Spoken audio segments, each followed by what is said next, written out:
What's good, everybody? AB Media 83 here, and welcome to the Colosseum. Hope everybody's doing all right tonight. As the title states, black men have options, politically speaking, and well, butthurt blue, no matter who, can't handle it. What's going on, Snowman?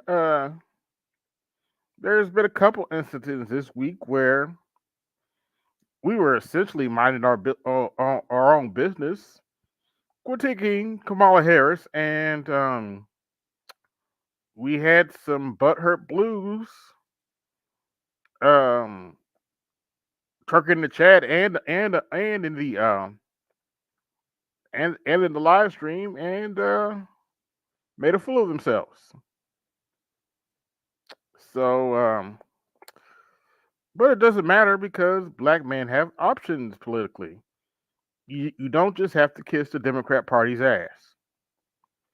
You can vote for Trump, or as Snowman likes to put it, you can stay home. You can do like Snowman, you can stay home, or you can vote third party. The choice is yours. We all grown men here. I don't care how you vote either way. It's good, Andre. But yeah, my theory to why Butthurt Blue is coming out trying to swing is because well, over last weekend, they start to show the race is tightening. That Kamala doesn't have the big lead that she says she has. And in fact, Nate Silver, of all people, came out this week stating that Trump has a 60% chance of winning the presidency.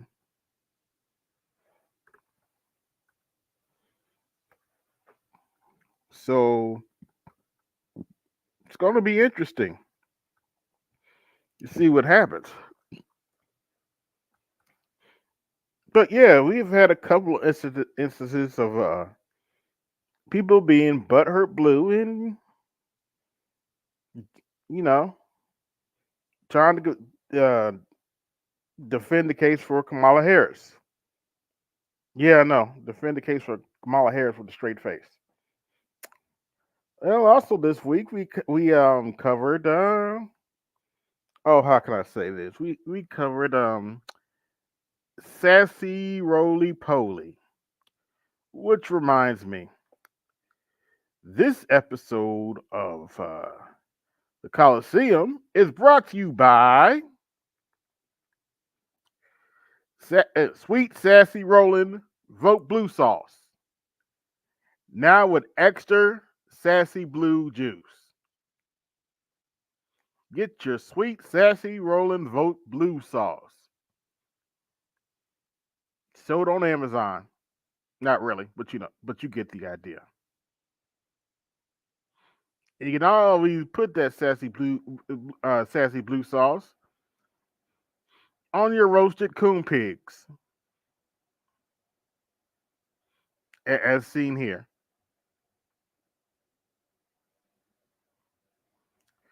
But get your your sweet sassy rolling blue sauce. Trust believe it's sweet. It's sweet.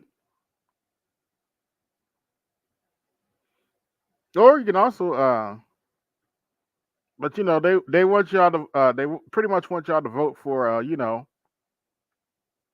word salad with Hidden Valley Ranch. But that's all right. The debates are coming up, and it's going to be an interesting thing to see. Yeah, Roland Butt Cheeks Martin.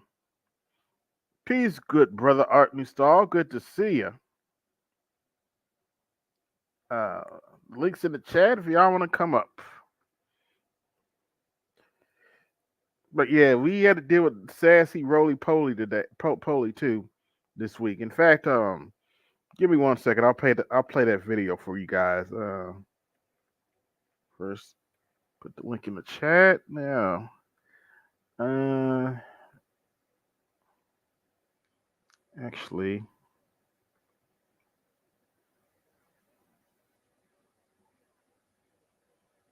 that's what I'm gonna do. I'm just gonna add it to my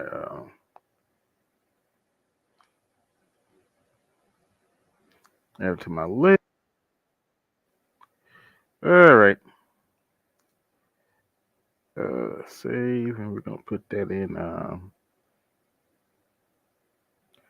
Roland Martin buns.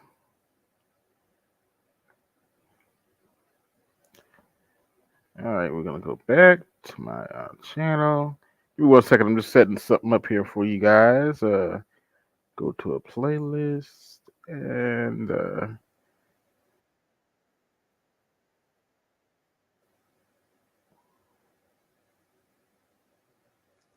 we're gonna modify this playlist.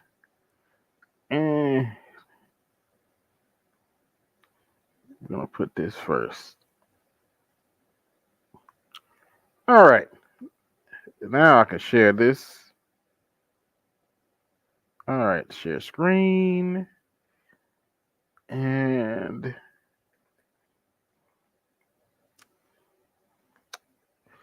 we're going to start with this first video right here that I actually created.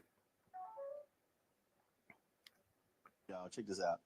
Now, just to put a little context on this, this is a clip from Roland Martin's live stream.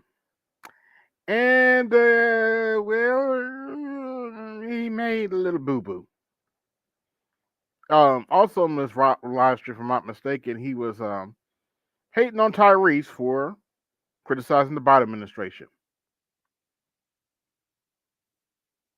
And if you haven't figured out by now, Roland Martin is a prime example of when I say butt hurt blue. About your opponent, Donald Trump. I was a little bit surprised. Right. People might be surprised to hear that you have never interacted with him, met him face to face. That's going to change soon. But what I want to ask you about is what he said last month. He suggested that you happened to turn black recently for political purposes, questioning a core part of your identity. Yeah. Any Same old tired playbook. Next question, please. That's it? That's it.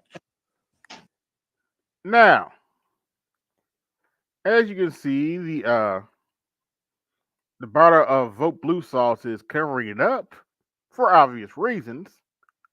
But if you look at the uncensored video, this is pretty much roly poly showing a butt naked man on his YouTube live stream. Now, I don't think I need to explain why I'm covering this up in my edited video, but Roland showed a butt naked man on his live stream. But this is the kind of butthurt blue that will try to shame you into voting for the Democrat Party.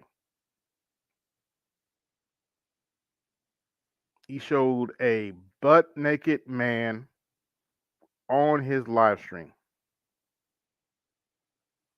And if you don't believe this was Roland's live stream, well, let me keep playing the video. About your opponent, Donald Trump. This was Roland's live stream, not mine. This is part of Roland's live stream, not mine.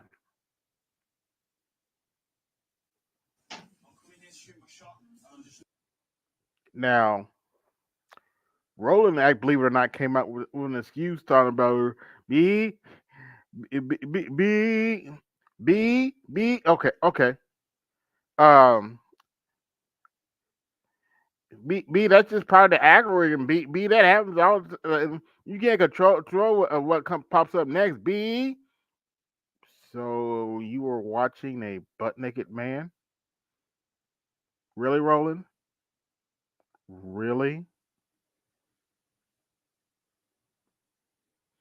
That's what we're doing now, Roland. Really? By the way, I got 29 watching. Like, share, subscribe. Hit the Cash App, support the show. Hit the Super Chat, support the show. And we have our first guest. Peace, good brother. Yo, what's going on, brother? You ain't hurt none of the kids, have you? I'm just messing with you. No, I'm wearing them down. I need one more week, and then they'll be pretty solid after that. I For always those say, of you who don't know, Art Newstall is a teacher. So yeah, you got to stay on them for like a month. Call parents, move them around, kick them out. They word spreads around. Don't mess with him. Don't mess with him. Yeah, believe it or not, my pastor kind of teaches on your level. He teaches at college and at the high school level. Yeah, college is a lot of fun now, I think. But I don't have any older. Yeah, a lot of the younger people are sticking around. I don't get too many older students like I used to. Yeah, he's in a different field. He's in the he teaches biology. He was an anesthesiologist, so he teaches biology at both levels. Oh, okay. Oh, biology. Yeah, that's a lot of work. That's a lot of work. Yeah, my pastor actually works. Thought I'd get in early before you get the crowd in, because when you get the crowd in, I can't say nothing because everybody's talking too much. But yeah, Roland showed some man buns on his live stream. Yeah, well, and we got a big Ed. Good on Ed. Did you say something? Okay. Yeah, can you hear me? Now we can hear I can hear you now. Yeah. Yeah, I said I was gonna go. I was just gonna elbow my ass in, but when I do that, but I'm gonna be in here for a couple of minutes myself. So yeah, you read my mind, huh? Okay, all right, on the same page. It's all good. Yeah, though it was just you live. It is what it is. I ain't really talk about shit, in 24 hours. So Yeah, because I don't want to rain on people's parades. I just thought I'd comment on a few things and probably even dip out early because I just came out of the garage cleaning my ass off. I'm glad I got you up here, Art. Man, what happened when I left? It like all hell broke loose. What are you talking about? When I left, Snowman, you're not. Your device is not connected. You have to try again. It seemed like all hell broke loose when I left on Tuesday. I think that's between BGS and DC, they're gonna have to have that talk without an audience. I think that you can't get anything done because everybody's all in, egging things on, and they gotta have. Yeah, I hate that bullshit. Yeah. Yeah, because it got that heated when him and Mike were up here. I did my best to stay out of it, just let him go at it. That one goes a little deeper. Ed knows way more about that than I do because I think that stems all the way to the Colosseum. When they had to branch off and do their own thing because people weren't really embracing. Yeah, I wasn't really involved after they. Ed would have to talk to me about that. According to how BGS broke it down. At the end of the day, the irony is, for the most part, both of those camps don't even. Some of them rock. Some of them rock with BGS more than others, but both of them and people come through because obviously Grinch has come through. Charles is obviously around. But they had, so it's kind of like it's people want to. I can't stand. Here's the thing. I respect people's platforms. I have disagreements on how people do certain things to a certain extent, but you got to respect people's platforms and people's mission of what they're trying to spirit of what they're trying to do on their platform. Right. And the problem is when people have this, it's like every faction has this thing where they think they're going to take control of other men's agency and thought process. And this is not just one person. There's certain things, even Art was there. Yeah, Art was there. He was in the chat where I was basically, I have my, thoughts on the Divine Nine and stuff like that because I have my own personal experiences with people in my family. But you got to understand it's either the spirit of what somebody's trying to say or the spirit, especially if somebody, obviously we know they know what they're talking about and it's just not some random, you know what I'm saying? The spirit of like what the disagreement is. And sometimes, and look, here's the thing. There's some people's spirit is they're full of shit, period. And once you identify that, you move accordingly. But I think sometimes people get into this, I disagree, and they're not really reaching into okay, what is this person? Where is the disagreement actually? And this is why I pointed out that like when I was having this back and forth, and BGS was kind of like disagreeing with me with the Divine Nine, because I was going like, oh, this is where my foot is planted, for this reason, and he's going against me. I'm like, well, shit. If you would have had that conversation on Art's platform, Art wouldn't have had a problem with what you're saying, because he was basically saying the same shit you were saying. Now, obviously, that's not always the case, because Art knows what he's talking about, But Yeah. I just pointed that out to say, well, he was kind of the reason there was pushback was because you wasn't saying this. Like, you can have your opinion, but this stuff wasn't established. That's why he was egging in. Everybody ain't like that. That's just the people you see at the top. Now, me, I have my own opinion on that, but he was. You see what I'm saying? And it's like I just point that out because I'm all about if we do agree with the stuff that's important. But what happens? I say all that to say this. What happens with like DC? Let's be very clear here. I'm sorry. I just gotta say this. Y'all have a clear agenda. You believe you're right, and there ain't nothing nobody can tell you. That's really what it is. You actually believe you're right. You're not, and you have an agenda. That's like one of the worst combinations to have in this space. And so all this heated stuff and stuff like that. First of all, anybody getting heated for Kamala Harris, and you're actually hollering and yelling in defense of her, I'm not saying they're always right. Come on, man. Like, this is not somebody. I could understand doing that with Obama because Obama didn't have any obvious holes like that. You know what I'm saying? Yeah. I can even understand you doing that after the first 4 years and running he ain't got to worry about re-election game. Logically, that makes sense, But for people doing that, I didn't hear what happened, but I'm just saying for people to do that with Kamala, it's like, who the fuck you think you're talking to? Like, do you think you talking to more? It's like, I almost want to ask DC, do you think we fucking stupid? No. Well, it's just y'all been in a rabbit hole. Motherfucker, we created this fucking rabbit hole. We ain't somebody that stumbled in this motherfucker. We didn't get sucked into the vortex. We are the fucking vortex. Yeah, let Art get in. Go ahead. To DC's credit, he was telling BGS that he heard him say some things, and BGS was telling him that that's not, I didn't say those, somebody else said it. It wasn't me. So it was a lot of that, and so that's what got heated. I'm not sure. He brought it up if he didn't hear. If he didn't hear that in BGS's mouth. He said he did. That was the big disagreement that he said he heard BGS say it, but BGS said he didn't say it. So now it's that long 20-minute tit for tat, back and forth, screaming match, and so both people are holding the ground right now. So I'm like, they got to have that conversation away from the panels, and that's called clips. And they got to have that conversation, because I think from what I'm listening, and I'm not a doctor or a psychiatrist or anything like that, right? But it's something deeper than what we heard. It's something going on, because they've been, and Ed, DC been in the Colosseum for a long time. He's been on YouTube for a long time, and him and BGS had a very friendly relationship. Strong relationship. Yeah. So, matter of fact, DC was usually, at the time, DC was advocating a lot for BGS. So, all of a sudden, something's going on that I don't know about, but maybe they know, and they got to have that conversation. I think BGS said he doesn't know where it's coming from either.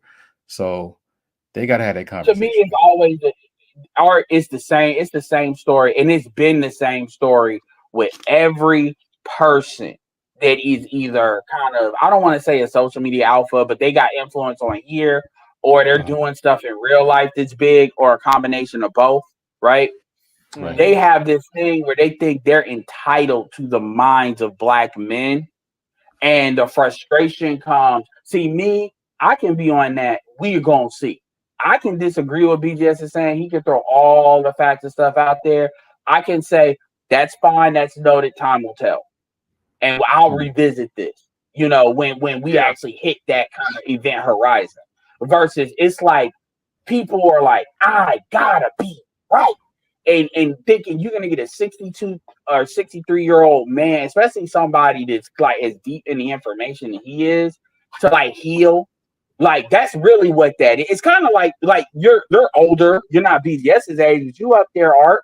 And it's kind of like people thinking they about to just terraform your brain into what their influence is on something like take the Divine Nine thing. It's almost like me if I get pissed off at you because you not agreeing with me and I've been waiting a long game for a year and I just blow up on your channel because I'm like, fuck that, nigga, you gonna bend the knee on this shit because of whatever issues I have, which it ain't that deep with the Divine Nine. I just have an opinion and I'm gonna leave it at that. And like I said, other information I'll take into consideration. So I'm not that planet. But it's kind of like that. And it's kind of like, okay, I'm cool with you. Like, is you cool with me? But nigga, who the fuck are you? I'm a teacher. I'm teaching these kids. I'm older than you. I've lived life. I've done all it. You know what I'm saying? That's not something that necessarily be in the front of your mind. But when somebody's kind of coming at you like that, and I'm not saying I'm DC, by the way, either. But what I'm saying is it's the same pattern. And I'm not gonna name names, but we know the blow ups. It's the same pattern. It's this, I'm that nigga and you need to listen to me because, and we're removing the cordialness of it. And some people do that all the time. Some people do it sometimes. That's why when people say, oh, I'm passionate. No, I'm aware of being I call it being emotionally transparent. I'm gonna let you know where I am, even in the tonality of what I'm saying, versus hiding behind cordialness. And I'm not saying that's a bad thing necessarily, but a lot of people, especially like Democrats, and people that in liberal circles, they do that shit because they want to make white people feel good. That's that passive aggressiveness white people like to operate in.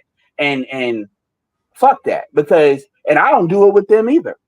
Because that's a bad habit we get from white people. And then it's like you doing all this blow up. Well, clearly you've been feeling this for a certain type of way. So what's up? And nobody wants to say it now. And ultimately, I know what I'm gonna say something. I personally believe if you just say it raw and uncut, you're gonna look like a fucking idiot, and you kind of know that, at least in the space that we're in, so you don't do that. I believe it's just a long form. Long and the short of it is vote blue no matter who. We're going to be in slavery. How could you even consider this racist white dude and all these black celebrities was on his dick a long time ago before they weren't? How could you do this? How could you, even if it doesn't matter if Kamala's not qualified. That's what I really believe that they want to say. It doesn't matter. The Democratic Party got you. And if you say that, BGS will lose respect for you. If you say it like that. So that's what the ideology stuff, I think one of the reasons they came so hard Tuesday is because the polls are starting to shift. You think so? Yeah. Okay. Because that weekend I was hearing the poll was starting to shift. Then Nate Silver came out. They stopped lying, AB. Pretty much, yeah, pretty much. Uh-huh. Because for like 2 or 3 weeks, they was like Kamala's up in the polls, and I was like, okay, and just see how it plays out after the convention, and debates up next week. We'll see how it plays out then. But right now, all the recent they as Ed said, they had to stop lying, and they're too good for Kamala. I'm gonna tell you that interview. While you're here, and I will hear your opinion, like not jump in. Did you see that interview? Which one? The one Kamala did with Waltz, the duo. CNN. Yeah, people are calling Waltz is her emotional support animal. It was only like 18 minutes, like I'm like, okay. Well, actually, they said it was 40 minutes, but they cut it down to 18. But we only saw 18 minutes, right? Yeah. The ones that want to watch, stay through the whole thing, I mean, the whole thing is that she had an opportunity. She had the opportunity to, what's her name? Dana Bash? Yeah. She had the opportunity to take those softball questions and, kind of define her presidency, but it just wasn't strong enough. And the fact that Waltz was there, it just took away from focusing on her because we were too busy looking at him. It is almost like taking, how it is during Thanksgiving, and you haven't seen your what do you call it? Maybe a special family member and we waiting to see her, but all of a sudden she brings some crazy dude with her. Oh, well, yeah. You want to ask the question, but dude is sitting right next to her. We're like, okay, I like the sweet Where potato are you pie. from? We can't focus on her because dude right there. I think, and they said it's normal that the running mate comes out or whatever, but she has a different case, because she didn't really primary nothing. She didn't go through a Where did primary, you see that before? and she's been nominated for over a month and hadn't done an interview, which is unusual. Even before we get to that, I don't remember seeing. I honestly do not remember seeing a duo with Bush Cheney, Clinton Gore. Maybe. No, I don't remember. No, McCain and Sarah. I remember them doing it once or twice. Yeah, and actually, but other than that, I don't remember that. Actually, Ed, in all fairness, Trump and JD Vance did do a joint interview once, but all the other interviews, if I'm not mistaken, were separate. Okay, cool. But they've done a lot of separate. But they've done a lot of separate interviews. Vance loves to talk, But other than Trump, like, when have you generally? Art, have you generally seen that?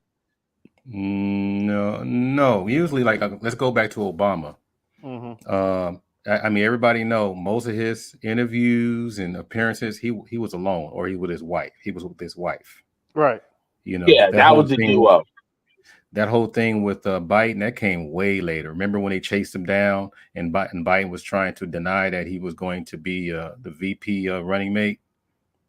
Then later on, he had to come out in public and denounce it. But at the same time, I'm just trying to think, man. I don't remember them two having a interview together while running. I'm trying to think.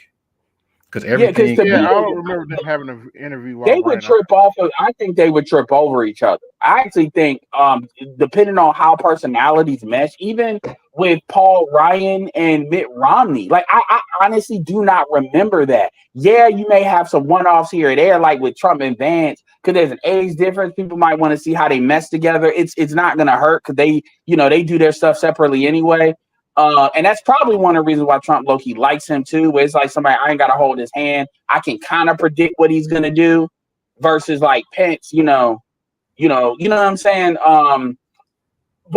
So that's weird. And then when you're the first woman, look, we get it with the other women that ran before, but serious for real that you could win, Hillary obviously too, not the first woman, but Black woman, whatever you want to call it, all that. It's like you're adding other stuff into it where people highlight it. This is your first interview too. This is not okay. Hold on, wait a minute, Ed. Shout out to Samuel L. Jackson. Sarah Palin had a famously bad one-on-one interview. Kamala Harris is worse than Sarah Palin. Yeah, I actually do remember that interview because it was with Katie Couric. I remember. What books did you read? I'm looking here. Obama and Biden, they did their first appearance on 60 Minutes. So that was, and they said that was in 2008. But again, I don't remember that interview. I think some of these interviews, they're just nothing to write home about. But the problem with hers, this was her first official interview. So we're thinking that it's going to be like this. Remember the Sade albums? She always wait 5-6 years until she come out with a new one. And all of a sudden, wait a minute. Song recently, not speaking, but yeah. And we sitting there that's it, So I think they tried to low-key throw that at Kendrick Lamar too. By the way, that same thing. Okay. Yeah, that's what Drake tried to say. You don't even come out with hits like this. You just come out this artsy album. Everybody, ooh, yeah, we can hear you. Go ahead, mate.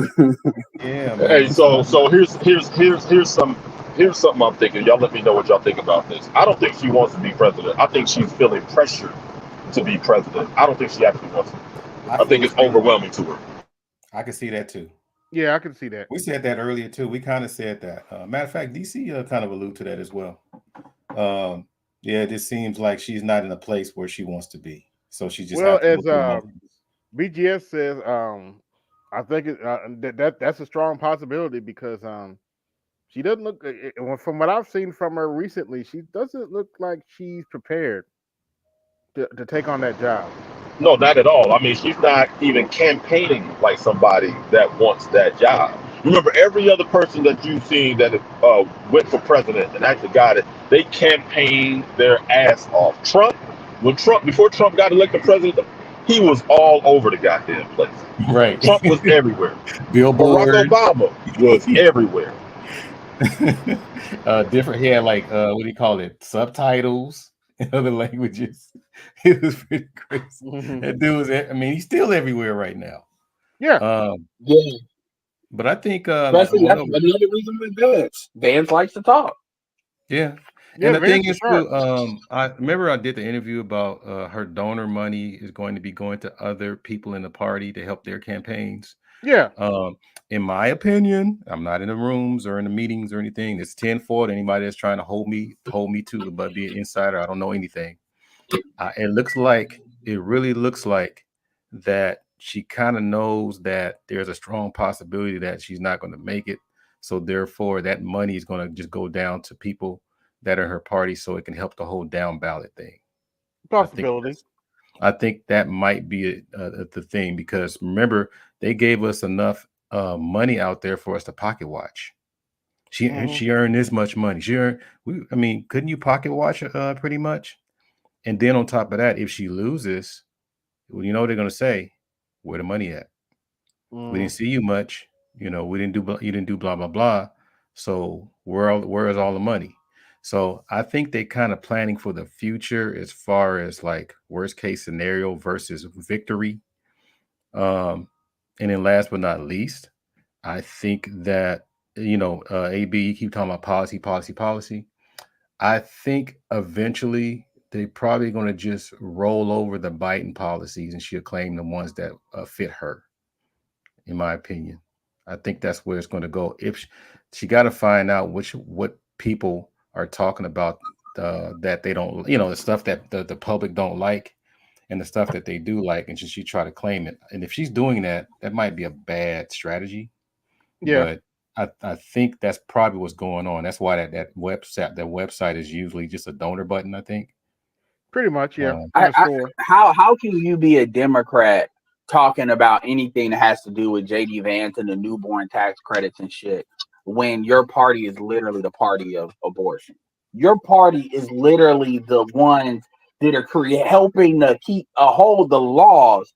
Even if you just talk about amongst white people, take everybody else out of it. So the desirables, your party is the party that allows the totality of white women to abort is to the level that they're doing. And rather than having an honest conversation about that, then you turn around and then you want to say, oh, well, y'all can't say JD Vance is retarded and then take on. What party do you know if ever took on somebody? Now, Obama kept the Bush executive orders, a lot of them, that had to do with like his own personal presidential power. But they did that after talking a whole bunch of ish about, well, he did the opposite. He kept them after he talked a whole bunch of ish, which is kind of how you're supposed to do it. She's actually saying that this is a good idea. That's a good idea, which is showing, again, it's reaffirming you don't have no ideas. I hope in this debate, if somebody asks, what is the problem that you have with Kamala? And I imagine that Trump, without hesitation, almost as if he knew the question was coming, would say conviction.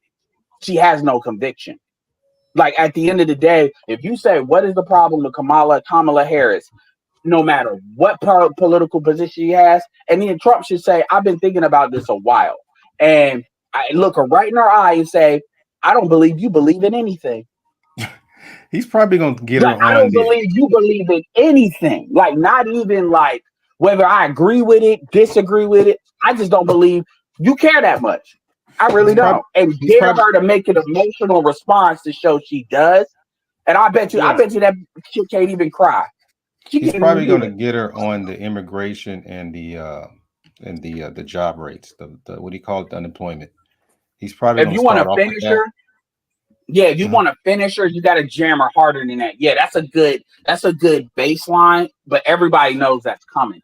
You got to jam her harder than that, like on something that kind of kind of like what Bush did with, you know, you can have a drink with Bush, but you can't have a drink with Al Gore, even though that was BS, that was bad effective. Right.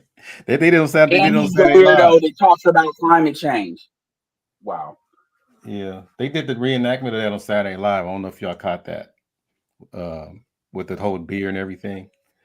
But oh wow, yeah, it's just interesting, man. But I mean, the most unfortunate thing that I keep seeing is that, well, I'm not even gonna say that. My thing is, after this whole thing is over, what are we gonna fight about then?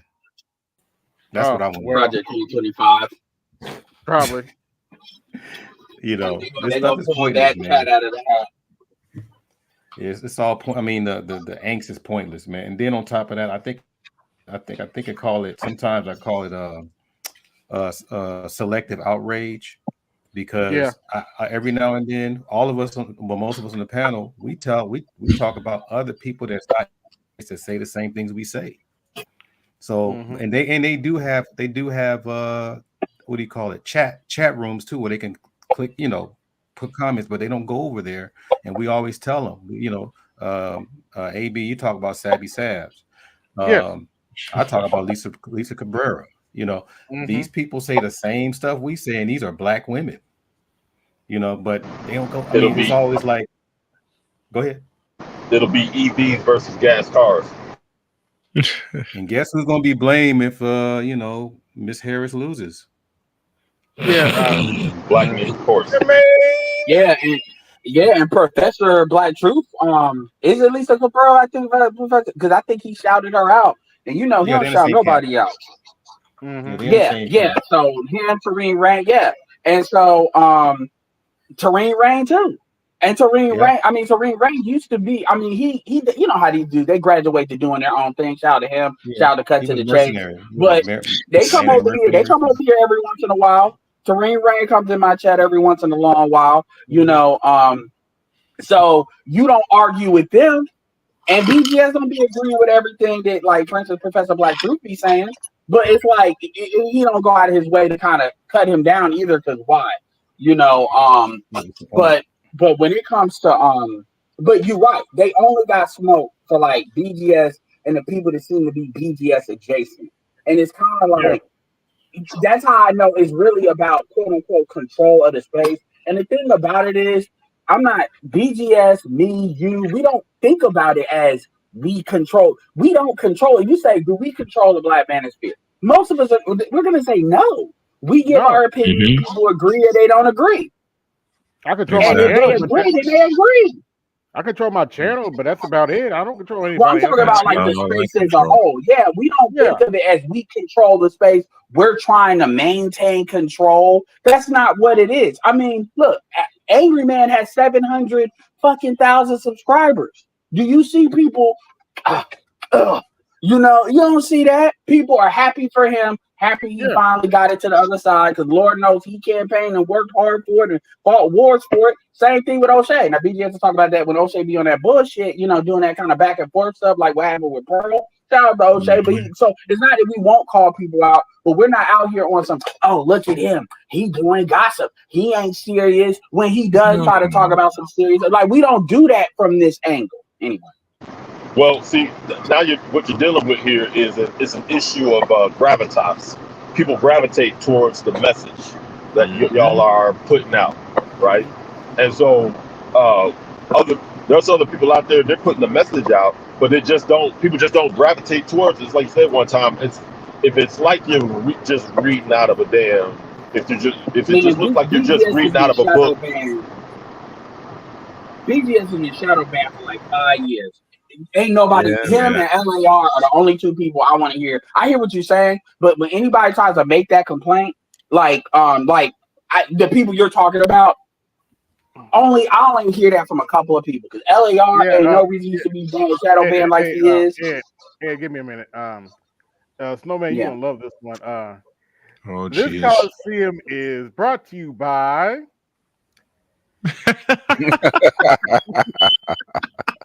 You ain't shit. Fuck you, AB. You ain't shit for that. You know what? That deserves this. You said vote blue sauce. Wait. Did Yep. AB? Did you hear it? No, yeah, I I heard didn't it. hear it. Did Oh, okay. I did. in BGS's honor? This on my screen right here gets this response. Now that is some bullshit. He said sweet, sassy, And after what barbecue sauce. I mean, Yeah, there's no now with listen. extra sassy blue juice. Blue juice. Now wait a minute. Now I'm just teasing AB because there's no lie to be found with this product in front of me. There's no lie to be found here. And BGS, They should create a network marketing company to sell it. They have. I mean, the biggest one in the world. It's called the Democratic Party. It's called the That's how they pushing Kamala, like a network marketing scheme. This like a big old propaganda scheme, man. It's trying to sell, God, yes. I haven't seen them sell this like they sold the 9/11 shit. Oh, let me show you the plan. Mm-hmm. Hey, BGS, after what I saw tonight in Lincoln, Nebraska, it warrants this response. Now that is some bullshit. The thing is that the thing is you sold the sizzle last night, last year, right? Okay. Yep. Now you got to come up with the steak. Now you got to come up with the steak. Absolutely. Yeah. Because that offensive, what did we talk about last year? The offensive and defensive line. We were talking about that when they played Colorado State. Yes. It was a sieve then, and it's a sieve now. Yeah, and it's probably even worse this year. I don't know why it's so bad this year. Shedeur got sacked 4 times in 10 minutes. That doesn't make sense. Okay, that doesn't make sense. You have the portal open. You get a chance to pick your own players. You get plenty of time to set whatever offense and defense that you want, and this is the result. So all right, man. You know what? Well, here's the number that people need to keep in mind. Good thing Colorado made their money already. Mm-hmm. Here's the number that people need to keep in mind: 56. That's how many times Shedeur got sacked last year. Yeah. And he got put on the ground 5 times tonight. Yeah. That game was over in the first quarter. It was first quarter. Was it? They scored 21 points in the first quarter? 14. It was 14-0. It was 7-0, and this is where the game ended. It was 7-0. Colorado had the ball on their own 3-yard line. Yeah. Sanders 5 yards deep in the end zone, part A, and B 5 yards deep in the shotgun. Mm-hmm. Give me a guess as to what happened.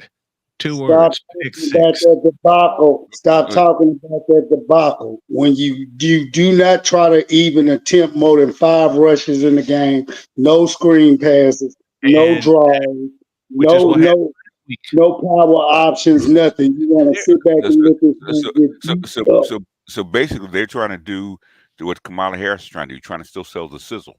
Okay, they're trying to still sell the sizzle with a lot, with no steak, none. Yeah. And no 2 tight end set, no fullback, no nothing. They are smart enough. They have enough smart enough people that actually run something that they can run. Evidently, they don't have the personnel to run it. Evidently, I don't know what that. Hold on, no. BGS, I gave you that shit last year about him and gave you that benefit of the doubt. No, you had a whole 12 months to work on a true scheme. You want to come out in 4 wide receivers every fucking down. You don't mix nothing up, no different sets. You want to run one formation the whole game, but say, why are we getting stopped? No. That shit that he put on the field today against Nebraska was totally unacceptable. Shiloh Sanders, broken arm. Shedeur Sanders,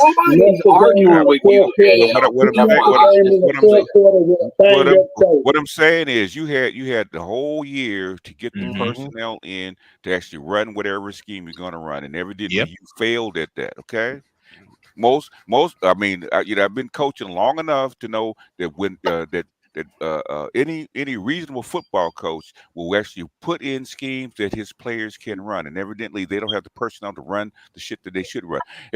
And defense is pretty simple. Okay.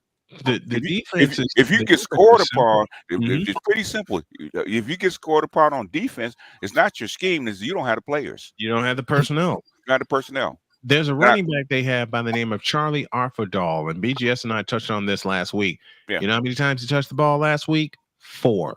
You know how many times he touched the ball tonight? 1, -2 yards. Don't want to hear it. Don't want to hear it, gentlemen. They're not trying to establish any form of a run game. Nobody like necessarily disagreeing with you. AL, okay? A running game is not hard if you have the goddamn personnel, okay? It's not hard, okay? If you can block and open up a hole, most running backs can get through it and get positive yards. They don't have the goddamn personnel. They still haven't figured out the lines, okay? I concur, but when you do not have any more formations than just one formation and you're not even trying to establish it, it's not going to go anywhere. When the defensive front 4 can pin back their ears and rush every freaking play, your quarterback's not going to have a good night. Period. All right, this is what I'm talking about. Well, you know, and y'all didn't want to. I don't want to derail this to make this a sports talk, okay? Because we're not going to argue about this shit, okay? Yeah. I can go back and look at the tape.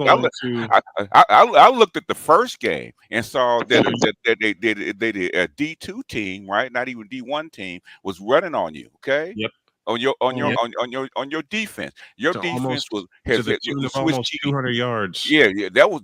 In other words, a team that's not even half as good as Nebraska was running all over you. That means you ain't got no defense. You ain't got no personnel. Okay.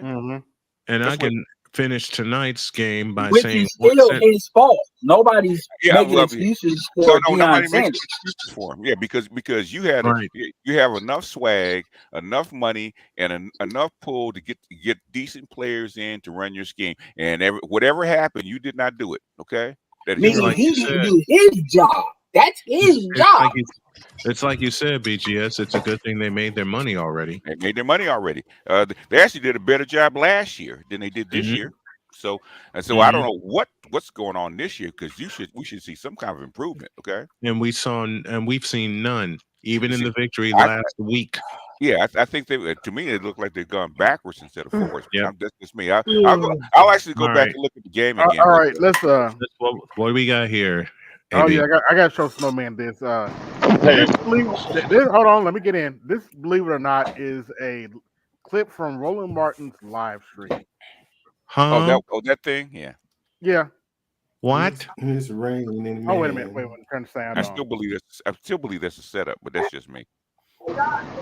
Nice to hear that you have never interacted with him, met him face to face. That's going to change soon. But what I want to ask you about this is not the important part, believe it or not. Last month, he suggested that you happened to turn black recently for political purposes, questioning a core part of your identity. Yeah. Any same old tired playbook. Next question, please. That's it. And that bleep, that disconnect from the service should tell you everything you need to know. Now, Kamala Harris is going. Hey, wait a minute. This right here is covering up a butt naked man, and yes, this did happen on Roland Martin's live stream. It just seems suspicious to me, because nobody in the news media is even talking about it. Okay, that's why it seems like it's a stunt. Hey, so here's something y'all were talking about earlier. You know, selling the sizzle and not the steak. Here's the thing: there's no fucking sizzle with Harris. There's nothing exciting. She's not interested. Fucking Bush Jr. was more interesting than her. There's nothing about her. Where's the sizzle coming from? The shit. I think it's just steam with fucking scented steam. It ain't even sizzle. The press is selling her. You know, they're telling us what she is and what she's doing, and how she's exciting the base and look at the polls and all that kind of stuff. That's a sizzle, right? Ain't no steak. I got you. Okay. All right, let me say goodnight, y'all. I just wanted to come up here for a minute after I just got done with Colorado, Nebraska. And the missus is waiting for me. Oh, and BG, your sister-in-law says hi, and she hey. I tell my sister-in-law she need to talk to Christy Sides about how to go against a matchup zone, because that's what happened at way ahead of you, BGS. Way ahead of you. They didn't know how to. Jody was cussing her out last night. Okay. After I finished up. That's a matchup zone, and basically once they got the ball to the middle, she should have pulled Aaliyah Boston aside and said, "Hey, the collapsing, and put what's her name in the corner, and put Kelsey Mitchell on one corner, and put Mitchell on one corner. Well, what's her name on the other corner, and you pitch it out, okay?" Mhm. And I don't throw out. I don't think Christy Side recognized the matchup zone. She didn't, because they kept the entire second half. That's all Minnesota played was a matchup zone. The third quarter they played the matchup zone, and that's when they ran up, and then I think she took it off in the fourth quarter because I didn't see it. That's how you beat the matchup zone. Throw in, throw out. Throw in, throw out, and she didn't do it. I said, okay. I said, why are all these four people in the lane collapsing at one time? I said, this looks funny. And then I saw. Before you go, okay, go ahead, man. Yeah, before you go, Snowman. Yes, sir. In my opinion, here's all that needs to be said about Roland Martin. Oh Jesus! Would you trust a black male talking about who you need to vote for president when they put a shirt like this on? Hell no, to the no, no, no, hell to the no, hell to the no, to the no, no, no, hell no. Roland and BGS, this is for you. How do you fuck that up? How do you fuck that up? That sounded like Charles Barkley talking about the WNBA last week. He was terrible. He said the exact same thing. He said, "How do you f that up?" I will play it again. You need to do better, honey. How do you fuck that up? How do you fuck that up? I think they're listening to us. They better be. Yes, sir. I think there's something in the air because just going over that stream that they were talking about earlier, like over on Arts, like you had them two dudes going at you, and then like even your stream last night, you had that JB chick up there, plus Anastasis was up there, like just I was gonna play the Anastasis part of the stream. The JB part is not important. Oh jeez. The thing is, the thing is, I have streams, okay. AB has streams, okay. A bunch of people have streams. You don't have to go up on Arts and start trying to cuss me out, okay. You could have come to my stream and talk to me, okay. I do. And it was out of nowhere too, because I was listening. I was like, "Wait, whoa, wait a minute." That was the most disrespectful part of it all. And then he kept going on, and I'm just sitting here on the sidelines going, listening from afar, mind you, being called a drone and this, that. Me and ABV called a drone. But then the thing that upset me was, you're doing this on Arts Channel. You literally came up on a Tuesday night to act a dog donkey ass on Arts Channel. But if that would have been on your channel, you would have been all up in who? How dare you come to my channel and cut a rug? And that's why I asked Charles last night. Did you talk to the guy? Did you ascertain what the exact problem actually was? Okay.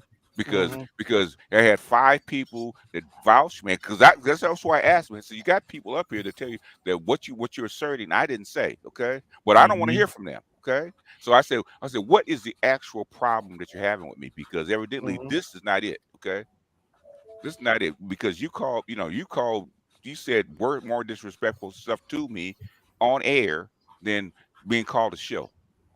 Is that it? Why? First of all, you know exactly what these. We can barely hear you, Ed. Yeah, we barely. His problem is that you're the reason Kamala is losing. I'm the reason that Kamala is. It's your fault. In their mind, it's your damn fault. You're educating these folks, and they're asking her questions. I mean, that's what it seems like to me. Now that they basically they're telling the truth about. Hold on. I'm trying to understand what he's saying, because this is maybe it's just me. Maybe I'm getting. Well, I was being kind of sarcastic. No. What I'm saying is, maybe I'm getting kind of old because I'm having I'm having a big problem understanding what people are trying to get at. Maybe I'm just getting. Yeah, and your mic is a little off. So. Yeah, oh yeah, I'm in my car. All right, my bad. Because I was trying for a damn near hour, man, to figure out exactly what he was mad about. Okay, and I go to other people, say, what is he mad about? And I still can't get a clear answer about what he's mad Yeah, about. because typically, if people want to, we know the rules here. If you want to really jam somebody on something, I mean, you just get the clip. It's not hard. That way, you That's kill what I was the getting at. you kill the what was said stuff, and we get into the harder. Now we can see we have the what you mean game, but typically BGS are clear on what you mean. So is that, and then it's also this is what happens when you talk about people behind their back for a long time. You start to lose, and I'm saying in general, I'm not even talking about DCM specific. You start to lose track of what you said and how you said it in your emotional state in regards to that person. And this is how, because this is what happens with me too, where people just out of nowhere just be crashing out. Yeah. There's a lot of conversations behind the scenes about me that people don't want to be honest about. Yeah, yeah. And so it's like you're carrying on those conversations. You know what? He up there, he right here. I'm gonna come up there and I'm about to get this nigga told. Yeah, and then they embody it, and then either they come at you different, they disappear, or they talk to you a certain way that you're not used to seeing them. So I'm used to that. I thought it was actually a joke at first because, dude, I didn't even say anything to you before you get mad about, and then you're saying that I said something, and the very person that did call you a shill, which is Uru, came up and said it was me that said it. Yeah, and you and Uru are not Jason Black and Professor Black Truth. You all don't sound the same. We do not sound. I didn't know. I'm not. Nothing. What you told him that was Black Uru who said what he said. He didn't get indignant like he got indignant on you. He didn't get belligerent. He didn't get irate. He said nothing. So that within itself sums up everything Ed's been saying. What I told you the other day, his reasonings, because this is simple. Think about it. There has not been no major in the past almost 9 months, a major kerfuffle within the Black Manosphere sector. Usually, year in and year out, we get 2 or 3. It's been pretty much here. Yeah, Ed. Okay. Now, Ed, you said they're going at BGS because it's our fault. He was being facetious. I mean, but in their mind, I could believe that's what's triggering the emotional state. Hold on, wait, let me get it. All right. You're saying in their mind that it's our fault that Kamala Harris is losing all that. Well, I have a question. Explain these two. These two ladies are on the left. Yeah. And they cannot stand Kamala Harris. That's Brianna Joy Gray on the left and Sabrina Silvelli on the right. Sabby Sabs. Don't forget what's her name? Yvette Carnett. I mean, it's conversations all over social. Cornell, Nina Turner. You got Tim Black. That's oh yeah, Tim Black too. Tim Black. Yeah, it's conversations all over social media. Even TikTok. You have a whole lineup of people that are going at and do not like Kamala Harris, right? Okay, and my thing is that is not whether I like her or not. My thing is she needs to campaign and prove to us why she's president. I never said I didn't like her. Okay. All I ever said is that this campaign is foul to me is because they're keeping her in the bubble wrap and she's not presenting herself. That's all I said. Yeah. And really, and what people hear. Go ahead, my man. Let me leave y'all with this because I gotta go to bed because I haven't played this in a while. What in the all types of blue hell? And I haven't played this one. God damn it. You can't make this shit up. Oh yeah, I actually got And as a bonus to BGS, I give him this double play. How do you fuck that up? How do you fuck that up? I knew when I found that one, I knew you would love that one. Oh man, I'm gonna wear this. I'm gonna wear that some bitch out. And I kind of wear that some bitch out. Let me go. Good night, James. And I kind of left that alone. Tell Christy Sides matchup zone, okay? Will do. Thanks, man. Yeah, I kind of left that alone with the Kamala situation because at the end of the day, it's too much. It's gonna be what it's gonna be. So I said my piece, and then I basically said, all right, let's see what actually happens. DNC came and went. She had her first interview. The next step is actually the debate, which she's trying to get out of. And what's happening is they need like a 100% one-way conversation, because this is an emperor has no clothes situation. See, the issue with Trump is people already know where they stand with Trump. So there's nothing Trump is really doing is surprising. I mean, people are not even talking about the fact that when you got anybody else who would have got their life threatened like Trump did, like for real, we'd still be talking about that, but they act like that just came and went. But that's also his greatest advantage, because if you already know how you feel, it ain't nothing new that really comes under the sun. The thing with she is the one that can go left or right, and it's kind of like people are trying to make it like your only option is her. We're not even going to argue about the RFK situation and RFK, and it's just crazy right now. And so ultimately, when the emperor has no clothes, if all it takes is one person to call that out with, and it's enough conversations that are being had, there a lot of people, I think, in my opinion, they just took out on you with the amalgamation of everybody that's just not kissing her ass, you know. But whether it's a not like her situation, it's a she's not qualified situation, because you cannot tell me that Kamala Harris has proven that she's qualified to be president since she's announced. You cannot tell me she's proven that with a reasonable doubt. But the thing is, they keep, the so-called other side keep telling us that it's coming, it's coming, it's coming, it's coming, it's coming. Okay, she's actually more proven. She's actually doing the right things according to the polls. She's campaigning correctly. All right. And they keep talking about the polls. So now with the polls start to shift because they lying, they can put out what they want to put out. Now, because a lot of these media folks when Stephen A started saying what he said with Kamala, I was like, all right, he sees that the coast is clear. I ain't saying he don't like her, but it's clearly something amongst the media that they do not like the fact that she ain't even doing softball interviews with nobody. Right. It's like, okay, CNN, and then you do it with somebody, which is really not an exclusive.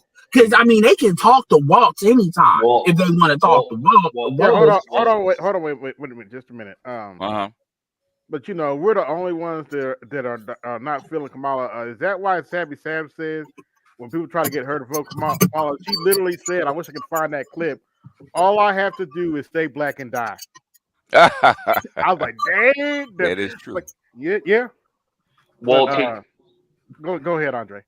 Yeah, to what Ed just spoke to, like, it was like really clear in the clip. Like, Stephen A did say that, like, he does not like Trump, but he doesn't like what Kamala's doing. I don't know how many people I can show saying the exact same thing. It's like, okay, but the thing is, I'm crazy, okay, and then then when I'm not there, you agree with everything I said. It doesn't make sense to me, okay. Well, you got that YouTube scholarship it's like Cheyenne Bryant. Yeah. Well, that's why, like, even though that troll that came up there that was annoying as hell, like, it's kind of great that she added that, because now you're grooming your drones to. Oh yeah, well, just JB. I knew she was gonna say something like that. The thing is, she was actually pissed off about the migrants and immigrants getting money, and I was trying to explain to her why this is happening. Okay. Basically, feelings, but yeah, she in her feelings. In other words, the migrants are messing up her money. Okay. Yeah, but let's go. But since they want to believe that we're the only ones saying about Kamala, let's listen to Stephen A and see what he has to say. Wait, ladies and gentlemen, it was necessary, and I couldn't wait to get into it. I've been waiting all day to touch on this, because last night, Democratic nominee Vice President Kamala Harris sat down for her first interview since entering the race 5 weeks ago, alongside VP nominee Minnesota Governor Tim Walz. Both were interviewed by CNN's Dana Bash. When asked what she would do on day one as president, Harris said she would look for ways to, quote, strengthen the middle class, end quote, and try to bring down housing prices nationwide. Harris also plans to extend a $6,000 child tax credit to families in the first year of a child's life. Former President Trump's campaign is mocking Vice President Harris for bringing Walz to her first interview since launching her bid for the White House. However, Trump's first interview, just to get this out of the way, remember his first interview after the Republican National Convention was a joint interview alongside his running mate, Senator J.D. Vance, with Fox News' Jesse Waters. And if you look back over the last decade, presidential candidates have sat for interviews with their running mates, including John McCain with Sarah Palin in 2008. Barack Obama did the same with Joe Biden that same year as well. Hillary Rodham Clinton and Tim Kaine did a joint interview in 2016. And finally, Donald Trump and Mike Pence also sat down together in 2016. That was a quote that a lot of people were making. And I understand that quote. It certainly came from members of my team, because I want to put you up. Listen, I've got some family members. I've got people that I'm close to. I've got a staff that I trust tremendously so. And they express themselves. See, I want the expressions. I don't want a bunch of yes people around me. Okay. I mean, you may not. Now, question for the panel and the chat. Does this sound like a Trump supporter to you? Nope. Not at all. He said he can't stand him. Yeah. I know him. This is dude Rashawn. Let me tell you something right now. I got a dude named Rashawn that works for me. That man don't listen to anything I say until he has to. I mean, he wakes me up at 7 a.m. to get on my last damn nerves, okay, about his opinions, okay. He ain't no yes man. I mean, I got Sherry. You would think. I mean, listen. I'm a marvelous boss. I'm told. I'm a boss, right? You wouldn't know. I mean, Sherry, like, I don't agree with that at all. I mean, I don't know what you're thinking. And somebody else who's going to remain nameless took the time out of her busy schedule. She's married, got dogs in the house and all of this other stuff, happily married person, very, very busy, preoccupied with her life and a multitude of jobs and responsibilities and all of this other stuff. But oh no, this person took the time to sit down and write a damn dissertation to me about how wrong she thought my opinion was after watching me on Cuomo Nation with Chris Cuomo on Thursday night. She took the time to write a note to me. Let's put that note up because I want the public to see it. I ain't gonna let you know who it is because I love her to death. You understand that she's entitled to her opinions, but up on the screen, some of it is cut out. So I need to be able to read this post. Presidential taking up space in Trump's head, causing him to show out and all of this other stuff. This is what she said. This is what she said. Ladies and gentlemen, do you want, and I say this albeit rhetorically, to members of my staff, to Democrats and liberals I know everywhere, to Black women who are supporting Kamala Harris,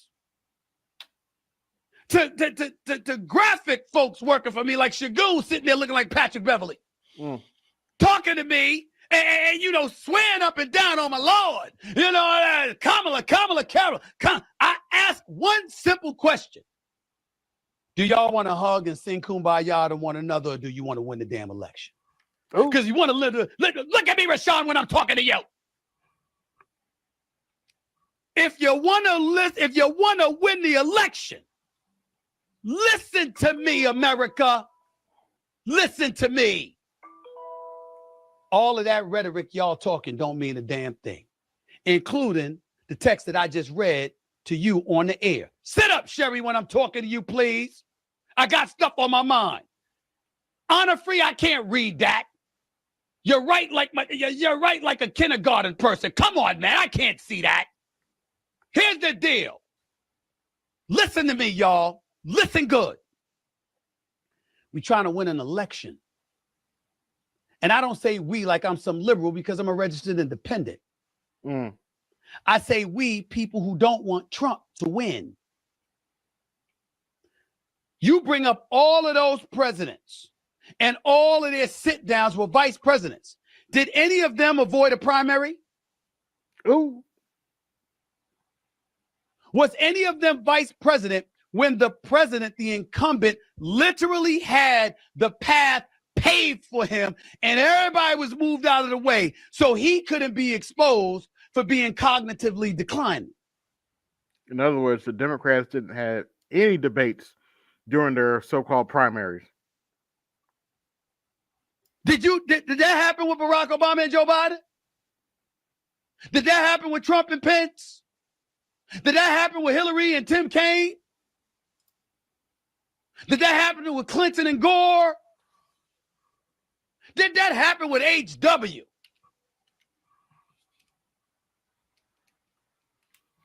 I mean, think about it for a second here. And Mr. Dan Quayle himself, I had brain lock for a second. Pay attention. Potato. None of these people avoided a primary. None of these people were people that you didn't see debating candidates for their own party, where the people selected them. That did not happen with Kamala Harris. That did not happen before June 27th when Joe Biden showed up in a debate. And as Anthony Scaramucci showing up on News Nation being interviewed by Chris Cuomo pointed out, and I quote, during the debate, President Joe Biden looked like a dude standing in a nursing home waiting for a nurse to feed him applesauce. That is a quote. That is a quote. And if Joe Biden looked that way in June 27th, what was he a month earlier? Or a month before that? Or a month before that? When those debates could have taken place. It was nowhere. We didn't see it because the Democrats greased the skids. So he didn't have to face competition. These are facts. These are facts. So if that is the backdrop, and you have somebody like Trump who's very, very short on substance when he's articulating his message and defers to insults and one-liners and doing all of these kind of things, I believe you're playing right into his hands. You can't see that? You, Kamala Harris, you're the vice president of the United States. You are a former senator, a former state attorney general in the second largest state in the region, in the republic. You're a former prosecutor. This man has been indicted. He's been convicted on 34 felony counts. He's been impeached twice. He's lost civil cases. And oh, by the way, he gets grilled at the National Association for Black Journalists, and his immediate response is, it's a very horrible question, the worst question that could have ever been asked. You didn't even say hello. Yeah, actually, it was very unprofessional, but you know. Oh, how are you? This is what he does. And he's brilliant. He goes up against. Say it again. And he's brilliant. When he did it, yeah. Because if they would, like, let's be clear here, if they would have came at Kamala that way, that it would have had nothing to do. They would have been saying, "Oh my God, I can't believe you disrespected a woman." Blase, blase, blah. Like, come on now. But you know, Stephen ain't know who his audience is, and when he's talking about politics and this, he's got to tread like he's biased. You know, so he's obviously biased. Okay, he's not even. Yeah, but you know, he ain't gonna lie about it. No, but at least not on this. Not on this. No. Rubio, he called them Little Marco. He said Jeb Bush, low energy. For the record, he was right about Jeb Bush. He did have low energy after Trump got through with him. Carla Fiorini, she's a 4. She is a 4. I'm sorry. I'm a techie. I'm a nerd. I can't help it. Fuck Carla Fiorina. She almost bankrupted HP. Fuck Carla Fiorina. Teasing Chris Christie about his weight. Come on now. I'm a big dude, but it does look like Chris Christie goes to the buffet every day. I'm just saying. Called Ron DeSantis Ron DeSanctimonious. The man comes up with one-liners that are catchy, and as a result, people gravitate to that. They pay very little attention to whatever substance he may have or is lacking, and he wins anyway. And he doesn't even do it by winning the popular vote. He lost the popular vote in 2016. He lost it again in 2020. You're right. But so most Republicans do, and also what he's not telling this thing about he has no substance, that's not even true. I mean, I bet you people can tell you more about what Trump stands for than they can what Biden even stands for, as far as what he's done in president. You know, so what doesn't get said is he also has catchy substance lines as well. So you can hold him accountable to whether he's done it or not. But this idea, like, again, I get it. Stephen A is talking about people. What Stephen A is essentially communicating is, do you all want to win or do you all want to be right? Do you all want to win or do you want to feel good? Because apparently what you want is for me to go to the barbecue and not have, or the cookout or things or whatever, and not have a real conversation about, we all agree she needs to win or Trump needs to lose. I just don't like how she's going about it, because it looks like to me, as somebody that covers sports, that she's going to lose the way she's going. I don't like how this game is going, even though the game is like within 10 points, like as far as sports. I don't like how it's going. And when people don't want to hear that, because it makes them feel that traumatizingly bad to hear the prospect of a Trump winning. I mean, like, that's basically the argument he's making. And the reality is this, man, if you're anybody in denial, because God, I almost hope Kamala wins, because I already know a lot of people are going to be traumatized if she doesn't win. A lot of y'all, because a lot of y'all, and I'm not even talking about necessarily DC or anybody, I'm just talking about in general. I told y'all, I might go Uber that day. I seriously might go Uber that day. I think some Kamala people Harris, need to what be. the hell are you doing? I'm not saying what are you doing as in right now. The strategy thus far is fine. I'm talking about moving forward. And when you know the world is transfixed strategy is on If you, it's fine, then why are you saying it? president of the United States, and we're looking to. Go ahead, Al. He literally sat there with a straight face, looking us in the eye, the American public, and said he's fine with the strategy he's carrying on. Good God! So why you have a segment? Come again? No, that's why I'm with Stephen A. Why have this segment on a sports show if what she's doing is fine to you? Your whole premise is I want her to win. Yeah. So again, he already knows he's trying to manage the Yeah. Hold on. anything. All right. I got over 100 watching. Like, share, subscribe. Hit the Cash App, support the show. Hit the Super Chat, support the show. BGS tax in effect. To see what you do. You show up with Tim Walz by your side? Yeah. Really? Really? You know we were looking for you. You know we wanted to hear from you. We were looking for her, no problem whatsoever. But ain't nobody. How many times you gonna hear that he's a school teacher and a former coach? That he gets you? How many times? We know this already. We got it. Yeah, you got something you want to show, BGS? Oh yeah. You can wait. It depends. It's only about a few seconds. You want to talk to us about the state of affairs? This is Tavis Smiley talking to Maxine Waters about what happened with Biden and Harris. Yeah, we can look at that real quick.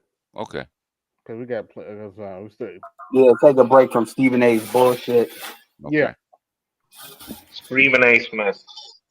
Pretty much. Yeah. We know we're looking for you. The Clintons, Bill and Hillary, have come out, lined up behind her. You mentioned 6 states that have already pledged all their delegates. But Barack Obama, curiously, called for an open process. How did you read that comment from him? I don't like it at all. He started out after Biden some weeks ago saying that he was literally not capable of becoming the president and handling a debate. And they built the pressure and they did the organizing around getting others. And you would think at this time they would stand down and they would be satisfied that they have lost on the issue of an open convention. If they got somebody that they want to run against her, they've lost that battle already. It's not going to work. So President Biden lines up behind Kamala Harris, endorses. In other words, what I was trying, what I said to DC, what I said to Mike, I said there was a lot of Democrats that did not believe in Kamala Harris, okay? Right. And I don't know why I was getting pushback. And like I don't even have the connections that these people have, right? But the thing is, this stuff is obvious, okay? And then you hear it come out of their own mouths exactly what happened. So why is there a debate? Why is there an argument? Okay, this is coming out of the players' own mouths. That's what I don't get. People want to control the narratives. That's the issue. And we're not talking about what is or what isn't in people's opinions on that. Now we're having this like sub argument about narrative control, this narrative Cold War. And I've always been like, look, my opinion, here's my thing. My opinion is my opinion. I make sure I communicate it clearly so y'all can hear it. We may have a back and forth, but ultimately, I'm perfectly fine having the "I told you so" in the end. I love to wait for my "I told you so," and the longer they ferment, the sweeter the better they are. So people cannot believe me or think I'm stupid, and that's cool. And then we'll come back to it later on. But what happens is a lot of people, it's like they want to. It's not even about being right. They want what they say to be. They want you to agree with them. And that's when we ever have these arguments in the Colosseum and everywhere, it always comes back to the need for people to agree with you. If you are right, that will be borne out soon. And be honest with you, because truth be told, even if she wins the presidency, doesn't mean she's actually qualified to do it. But at the end of the day, if she won, on to the next thing. At this point, now we're going to see, over time, if she proves that folks are wrong, or if she proves that folks are right, which in that case, I already know what's going to happen. Now we're going to start lying, just like how they lied for Biden. Make no mistake, the media, and when I say they, I mean the media right now. The media lied for him for 4 years. I personally don't believe they'll lie for Kamala that long. I just don't. I think some of them will because they'll get bought off, but I think ultimately there's going to be so many problems. People are going to lose faith in the media and the corporate valuation of it from the business end. If I stop watching, if that stuff's not getting addressed and y'all just pretending like everything is fine. People have their limits to the bullshit. I just So in want to that quickly case, add on to what if go ahead, yes, Andre. yes, sir. Now you go ahead. Okay. I said in that case, if things kind of go left on, as far as her losing a lead, and some things are like obviously bad that goes against her. Do you guys see her them throwing her under the bus to try to save face? No, they can't throw her under the bus. It's too late for that. Okay, basically, Yeah, it's not the same as Biden. They're going down with the ship with her. The thing is, all your chips are on her. You either gonna win or lose with her. Okay, and that was the decision that was made. That's what the Maxine was saying, right? Auntie Maxine was saying. She was saying you lost that battle, right? You wanted open convention, blah blah blah. We decided you didn't want to get behind her, but you lost that battle. So now it's time. It's just as what's his name said, right? Gavin Newsom said the same thing, right? Okay. Now you have to unite and get behind her. Okay. Regardless of what you think, the decision has been made. She's the girl, so now you got to get behind her. So and what that means to me is you're gonna lie. Well, they'll do whatever they need to do to get her across the line if possible, right? So this is the whole thing. So maybe they'll throw her under the bus after November, but thing is, this is going to go through till election time, one way or the other. Remember what? And that's why when people get the hint, it said this war will end one way or another, right? This is what's going to happen. It's going to end one way or the other. This is it. If she loses, is there any use for her afterwards? No. I mean, what position is she gonna take? The thing, this is her last go around. Then, in other words, none of the positions that she has had that she has earned a campaign for. Okay, VP she didn't campaign for, right?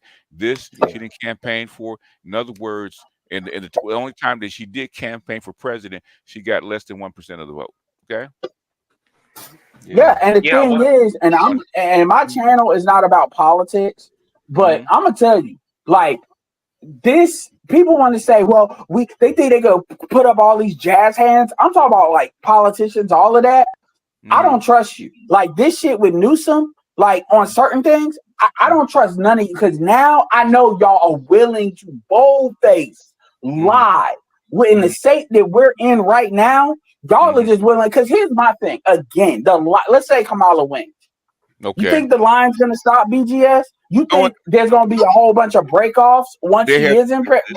They have been lying for the past 3 years that Biden has been in office. Okay, they've been lying. So what's one more lie? Yeah, exactly. And once you get to that, you don't need to be there, in my opinion. I just wanted to quickly add on to what BGS was just saying, like a couple minutes ago when he was talking about like pretty much like the possible dissension in the ranks. Because like I was seeing this across like a bunch of channels and different spaces and shit like that, right? Talking about Obama he wasn't like openly supporting her, for a while. No, he was Well, I mean, he didn't believe in this whole process. He didn't believe that he didn't believe that Biden should have been replaced a long time ago. He believed that, right? And he didn't believe that Biden could campaign. It came out of Obama's own mouth. Okay, so remember how long have you been saying that Biden couldn't campaign for almost a year at least, right? Mm-hmm. That came out. The whole thing came out of Obama's own mouth. She basically Maxine Waters said that. Okay, she said it. Come out of her mouth, not some what we think, not some pundit on YouTube, not no reporter, out of insider's mouth. Okay, she's not the only one. Okay. Now, BGS, notice how none of them, the people that always want to come at everybody, that they never admitted that Biden can't campaign. Even when what happened in the debate happened and the stuff was starting to dredge up, they all denied it until like right before Kamala got announced, and it was just inevitable. I paid attention to that. Mm-hmm. Yeah, that's true. They did. Let's have a little fun here, fellas. By the way, like, share, subscribe, hit the Cash App, support the show. Now, last weekend, apparently a bunch of morons got the bright idea that Chase had some kind of glitch or something. Okay. And oh yeah, I remember that. And they wrote a bunch of bad checks. Mm-hmm. And some of them were for absurd amounts of money. Some of them wrote checks for $30,000, $20,000. Some of them, so I think some of them were in the millions from what I saw. Okay. And nothing happened. But however, after Labor Day, Chase pretty much dropped the hammer, and those people looked at their balance and they're negative however much money they stole from Chase. Okay, how come they didn't get the cash and transfer the stuff to another country? You know, if you're gonna do this. Yeah, exactly. Because I think they're stupid. Okay, all right, they deserve what they get. Well, so what happened to the money? Did they spend the money? What did they do with it? No, Chase came from the money. Chase. No. I'm saying is okay. They can transfer money to your account. You can write checks for whatever it is, right? Did you actually withdraw the money? Exactly. Some of them did. I think some of them did, but because that's the only thing they didn't get you for. Because if the money's still there, all Chase has to do is transfer the money back. Yeah, that's on Chase. No, it's on Chase, but also the thing is, okay, if there's an error and you get money, then you're liable for the money. So did they take the money? Yeah, out? but that's on Chase for transferring your account in the first place. So if it's still there, they just correct it. Yeah, you don't get in trouble for money you didn't spend. Hold on.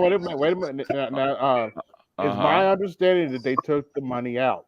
Okay, well then they need to go to jail. Okay. And this video is hilarious. I'm sorry. Okay, go ahead.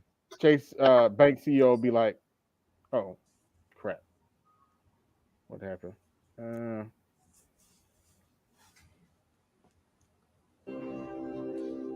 Oh, you motherfuckers. Okay. All right. I'm putting cases on all you bitches. Huh? You think you can do this shit? Yeah! You think you can do this to me? You motherfuckers will be playing basketball in Pelican Bay when I get finished with you. Oh, you motherfuckers. Okay. So can y'all hear me? Yeah. Hey, so let me tell you the idiocy of what they did, right? So first off, these are people who thought that it was going to be treated like a regular overdraft that stayed there too long, and then they just closed the account, and it's going to go, against your credit or your check system until you pay it off. Y'all withdrew $10, $15, $20,000 and an amount that won't allow you to flee the country. Even if you did put it in another bank, it's enough for them to definitely come after you, though. Yeah. If you were going to do that, then withdraw $1 million or $2 or however much you can and get the fuck out of the country. Get out of the country, yeah. $20,000? You weren't going anywhere with that. Well, that's not with this inflation. That's probably the only reason they're not in jail is because they, it's not enough money and they didn't flee the country. So You know, the thing is, did they withdraw the money? Yeah, exactly. So that's the whole thing. I've Well, seen like a bunch of well, cases where money was deposited into people's accounts for, by accident or whatever, like a bank error. That's one Yeah, thing, right? it's a bank When you error. Yeah. when you knowingly, like, you were trying to withdraw money, or like you're making transactions knowingly that you don't have the money, like, yeah, you deserve to go to jail for that. Yeah, apparently well. See, here's the thing though, is that if they withdrew the money, if they wrote a check and withdrew the money or for Chase, then they will have to deposit it into a different bank. So the money had to come out of Chase because they're not going to write a blank. They're not going to write a check from Chase to Chase to deposit into their account. From what I heard, these people were writing fake checks. Okay. And that's how they were getting. That's fraud. They can go to jail for that. Yeah, a lot of these people were using this glitch to write blank checks to Chase. And I guess they thought it was some scheme or something. They was getting away with it. So. Okay, so that's fraud. They can go to jail for that. So, and it's stuff checks. Yeah. But they're being nice. They just want the money back. Well, exactly. That's why when somebody was saying that, like, they could just transfer the money back, like if the money's still in their accounts, like if they never transferred it anywhere else or went outside of the country, but still, like, even if thought they went to jail, didn't they show their mugshots? I don't know. I don't know anything about the story. Yeah, like I did see a little bit. I saw 4 mugshots. Oh, and then it's over. Then they can arrest. Got him. Yo, anybody know anything about this Georgia shooting? I haven't listened to PBT's video.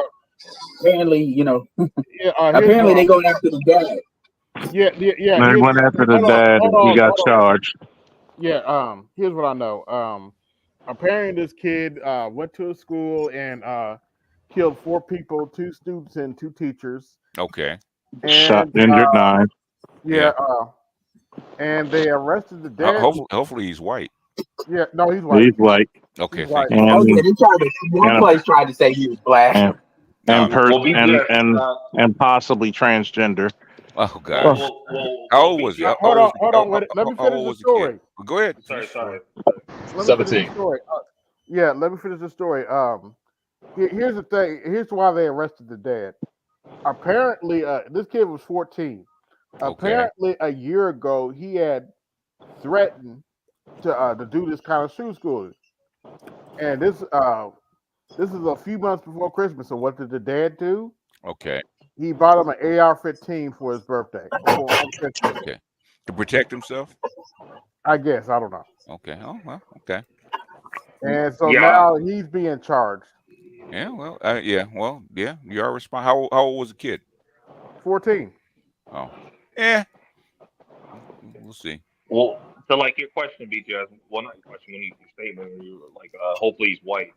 When was the last time you've seen a non-white person shoot up a school? I'm just saying. Just in case, we always ask the question. Hope he wasn't. But here's the thing. The school threat he made was so bad, the FBI got involved. So that's probably why the dad's in trouble. Well, the FBI is going to get something like that. The FBI is automatically going to get involved. Okay. Well, the FBI is going to be assisting. Yes. Yeah. Because it's not a federal issue, so they're going to assist and give resources. Well, apparently he was. So this is why, too. I'm just add on what AB said. Nothing you said was wrong. But the thing is, this kid has been watched. So apparently, like, this wasn't even the original school that he got hit on the radar for. Like, he was in another county, and he said he was going to shoot up a school on Discord. Like, the FBI actually interviewed him and his dad, and then he got the gun. Like, after that interview, not right after it, but after that interview already took place. Yeah. And so. Yeah, so he's been. So this is one, but then they said, they not the FBI or whoever, the police said they didn't have probable cause, which I can understand, support you, blah blah blah. But also he's white, and so it's like a lot of that. And anyway, yeah. In other words, anything I think is anything over 3 people is automatically considered a mass shooting and a terrorist act. So the FBI will get involved in some kind of way. Also, the ATF, if I'm not mistaken. So why didn't they arrest him in the first place after the initial threat that he made to like his homeschool. I'm assuming it was. It has to be it has to rise to a certain level of threat level before they can actually, they can't arrest you for making a threat until you act on it. Well, if you're saying you're going to shoot up a school, then like in other words, if he had made plans, had drawings and stuff like that, and typed out like a manifesto about he's getting ready to go do this on certain date, then you can actually go in and arrest the guy. Okay. Yeah. Because if that's the case, you'd have be arresting people, thousands of people every year for typing shit on Discord. Hell, half the people on YouTube be arrested. Okay, if just by making threats and shit like that.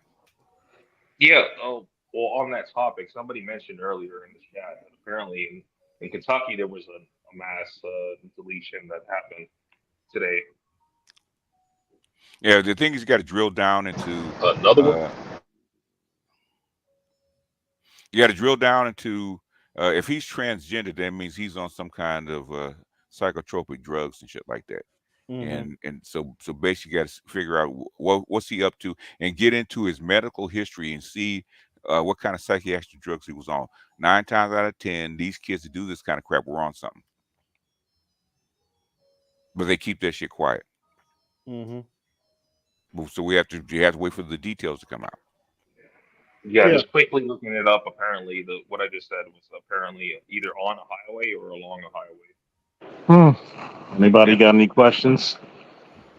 I don't know. You can jump in. Yeah. Did you hear about the fact that they were trying to blame, like one news station was trying to report a black kid did it? I didn't hear that part. Plus yesterday in Harford County, in the county in Maryland, we had another active shooter. And from what I'm reading on social media, there might have been a highway with a mass shooting. Yeah, I'm going to say this in my personal opinion. Look, we're dealing with a shortage of not only military personnel but police officers. So if you got young men who are 18 to 21, especially 21 with a license. If you got an 18-year-old right now, nephew, son, grandson, make them motherfuckers get their license right now. They could pretty much go in there and make a check.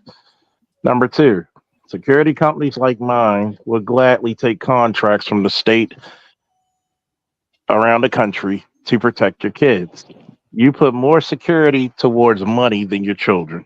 Make that make sense. That's called capitalism, sir. Yep. Well, Charles. What's the point of having money when you can't have the people to work for it, spend it, or buy it? It basically money makes the world go round. People are just resources. So, I mean, hey, I understand, but hey, it is what it is, man. If nobody's else to exchange it, if you can prove me wrong, go ahead, sir. I've been doing this a long time. Charles, when it comes to a lot of God damn. What about them 700,000 people in the Ukraine that just got X'd? Okay. Hey, they just got taken out. But if you ain't got enough people, you ain't winning that war. It's called capitalism. Okay? And it's like I told them there, you could easily evade a lot of this shit. And I tell a lot of black people, if you motherfuckers don't have a rifle, a handgun, and a shotgun, and get whatever carry training and carry permits you can get, you're going to be a victim. And a lot of these people here are just breeding victimization. They have so much of a shortage going on that it's not even funny. It's really not. And you're looking at this guy. You're looking at this guy, and it's like, dude, this is another reason why you should have separate education for boys and girls. Yeah, well, that's the airlines call it tombstone progress, right? You can't make progress until enough people die. Well, you know, we're reactive, not proactive. Human beings have been that way for how long now? Oh, 3 billion. Yeah. So I think it's pretty much baked in the cake. Okay. And it's funny because Excuse me. a lot of Yeah. these parents don't even know their kids, and they're like putting their, I'm gonna buy you a gun, instead of actually locking the motherfucker up unless we're going to range or hunting. I'm going to work, man. I'm working 10, 12 hours a day, and you're 14 and you're having issues. Okay, what he should have done was actually put the kid in some kind of self-defense. I always say, you know, that children should learn some kind of self-defense techniques, right? You're Box. kicking the chair, old man, because I've said that many a time. The chick in the chair. Wait a minute, the chair. I'm actually putting the chair up right now. Okay. In other words, if you had done that, okay, and the kid knew how to defend himself against bullies, he wouldn't need an AR-14. Why are you buying him a gun instead of putting him in boxing class or judo And class or and MMA? you got MMA is so exploded since, because I remember watching UFC when it first came out. Yeah. Back in the mid '90s.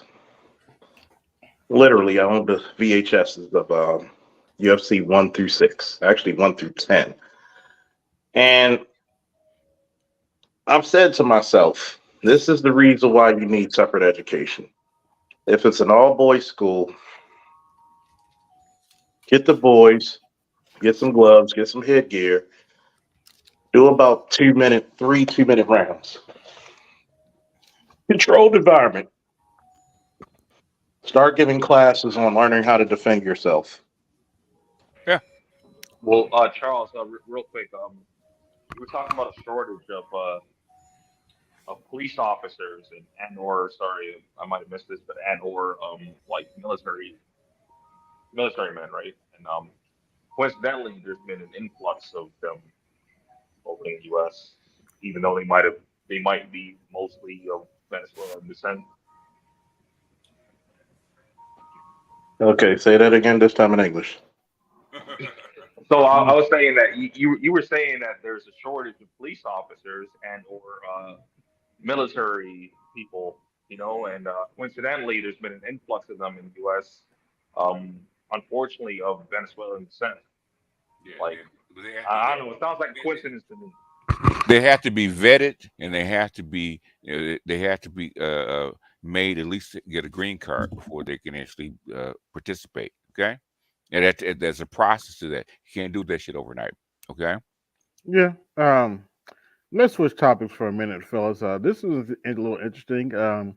We have some. How can I say this? Black woman on black woman crime. Now, this creator is called Just a Girl, and black women are attacking this woman like crazy on TikTok. And well, I'm just gonna play one of her videos. This is probably one of the reasons why. Or amongst young girls, I've worked with teenage girls, and feminine hygiene needs to be discussed more amongst young girls. I've worked with teenage girls, and unfortunately, a lot of them have odors, don't have the best smell. And I think having that conversation is very uncomfortable, number one. And number two, knowing Just for reference, she's a school counselor. that a lot of information is like, oh my God, I never knew that. Like they were never taught that or never talked Hey, about. AB, say your part again What because I you cut up. realized, She's a school counselor, so she hears a lot of the horror stories. especially in the Black community amongst Black mothers and daughters, a lot of Black mothers either don't know how to have a conversation, are too afraid to have the conversation, don't know enough information to have the conversation. They were not taught themselves. So it becomes this thing Too where, late. like, when young girls are growing up just thinking about just feminine hygiene, like not having anything to do with sex. In the Black community, for some reason, I believe Black mothers believe if we talk about that stuff, it's going to lead to sex, and that's not the case. There are girls out here who have odors, who are not wiping themselves properly, washing themselves properly, just taking care of their bodies, and then they're out here being sexually active at the same time, and that combination is not good at all. So I think it's so important that we have to be comfortable with our children to have these conversations even before they hit puberty, to let them know about their bodies. Don't be afraid to talk to your daughters. Like, find out the information if you don't know, but we have to do better for our girls. So they're dragging her up and down TikTok. They're even bringing her husband into this. Well, you know, the only ones that are gonna that have a problem, the only ones that are gonna drag her are the ones who it applies to, right? It's just like as soon as you start talking about women that don't clean their house, only the ones that don't clean their house are gonna have a problem. You start talking about overweight women, only the ones who are overweight are gonna have a problem with that, because what can possibly be wrong with what she just said. Yeah, I agree with what she just said, but I'm gonna have to assume that she's a single mom. I'm gonna have to assume this. No, she's married. Oh, so this is just like a PSA to like other women. Yeah, well, no, okay. Yeah, so this chick is already on the radar because she's done a video because she had fans. She never bashed black women. That just wasn't what her channel was about. But, you know, she announced that she got married, you know, as women do because they're excited. And she lost a lot of her following. And as she went viral because she talked about it, she said, I lost a good amount of my, I mean, she still gets money off TikTok, but she lost a good amount of her following because she was married. Even though her channel wasn't even built around, she's had relationship conversations, but it's not built around like the black man is at fault. So she's kind of like got a Shay Sade channel, except I like Shay Sade a little bit better, but she's got that type of channel. Except not as, she'll probably be more on black women's side than what Shay Sade might be perceived to be, but she's still in the middle. That's the first time. So this is in the backdrop of that. And so, yeah, they just, anything she says, it's basically you're bashing black women at this point, and now you're saying black women smell, and that's how they're approaching the backlash. Yeah, she's a pick me saying black women smell pussy smell. Yeah, pretty much. But she's not a single mother. At the end of the day, you know, y'all gonna develop a reputation for y'all pussy smelling. Like, because trust me, other women got that under control. You know, obviously Indian women have a reputation, but in America, y'all gonna develop a reputation. That's gonna be something y'all got to deal with because nobody's blaming black men for teaching y'all how to clean y'all vagina. That's a exclusively you problem. Yeah. Now, hold on. Since you mentioned a single mother, this is a single mother, and listen to what she has to say. Nobody else wants to say it out loud. I'll go ahead and say it out loud. I am so grateful that it's getting ready to be fall and wintertime because y'all will have to retire these itty bitty napkin skirts. And I know somebody in the comments are going to say, Ash, you're just being a hater. You're just mad that you can't wear it. Don't y'all understand they make that stuff in my size as well? Those little pleated mini skirts where the bottom of y'all's cheeks is hanging out. Just for reference, don't let the camera angle fool you. She's a big girl. Y'all are wearing that stuff out in public spaces, Walmart, the grocery store. Y'all are at the park. We don't want your booty cheeks out around our kids. These kids are over-sexualized, overstimulated, overexposed. Anyway, we don't need you to intentionally put on a skirt that you know if you sneeze, your entire labia is going to be exposed. And I'm just trying to figure out, how are y'all comfortable? As a woman, I am afraid of being overly exposed. Nobody needs to see my lady cake but me, my gynecologist, and the man that be in there. Y'all are wearing clothes that are so indecent. And then you have the audacity to say, don't look at me. Don't objectify me. You're objectifying yourself. Can y'all please, if you want to wear it to the club. Wear it to the places where those type of outfits may be appropriate. Stop wearing that stuff to Walmart. My 7-year-old is in here, and I know somebody in the comments. Yeah, she has 2 boys, so. She's another. Literally. She's another chick that's on the pick me list. I literally seen the chick wearing something like that in a store earlier this week. It was terrible. Yeah, and this is why a lot of these, they want to say it's racist, But and yeah, we know too, depending on who it is, it can be. But this is why a lot of motherfuckers be putting dress codes on your ass, because when you go into certain places, like when y'all start going to Brickell in Miami, or y'all start going to like Rodeo Drive or certain areas where you all are not, if you go come over there, you need to come correct. They get real comfortable doing that. Like, and it's like if nobody wants to say nothing because they know how black women are crash out. But this is a chick that's also on the pick me list. I know BGS, somebody said, and I'm not trying to make them wrong, but they said you can't see lives on the desktop. That's not true. Yes, you can see lives on a desktop. You just have to, you know. Hold on, wait a minute, because I was the one that made a comment. I said it's easier to see lives on the app than it is on the desktop. And I did, somebody misconstrued what I said. Oh, okay. Well, I forget because I was there. Like, I'm just saying, yeah, you can because I do. And you can interact. Yeah, it's easier, but TikTok is easier in general on a mobile app. But they have gotten a lot better. Like, they've added 1.5, 2.0 playback speed. So, yeah, I'll send you some, like, channels. Some of these people would be talking to stupid stuff. But this is the other side of TikTok. So you have, like, the chicks that they build their channels on kind of the what we call the Black Community Accountability Department, kind of Crimson Cure kind of stuff.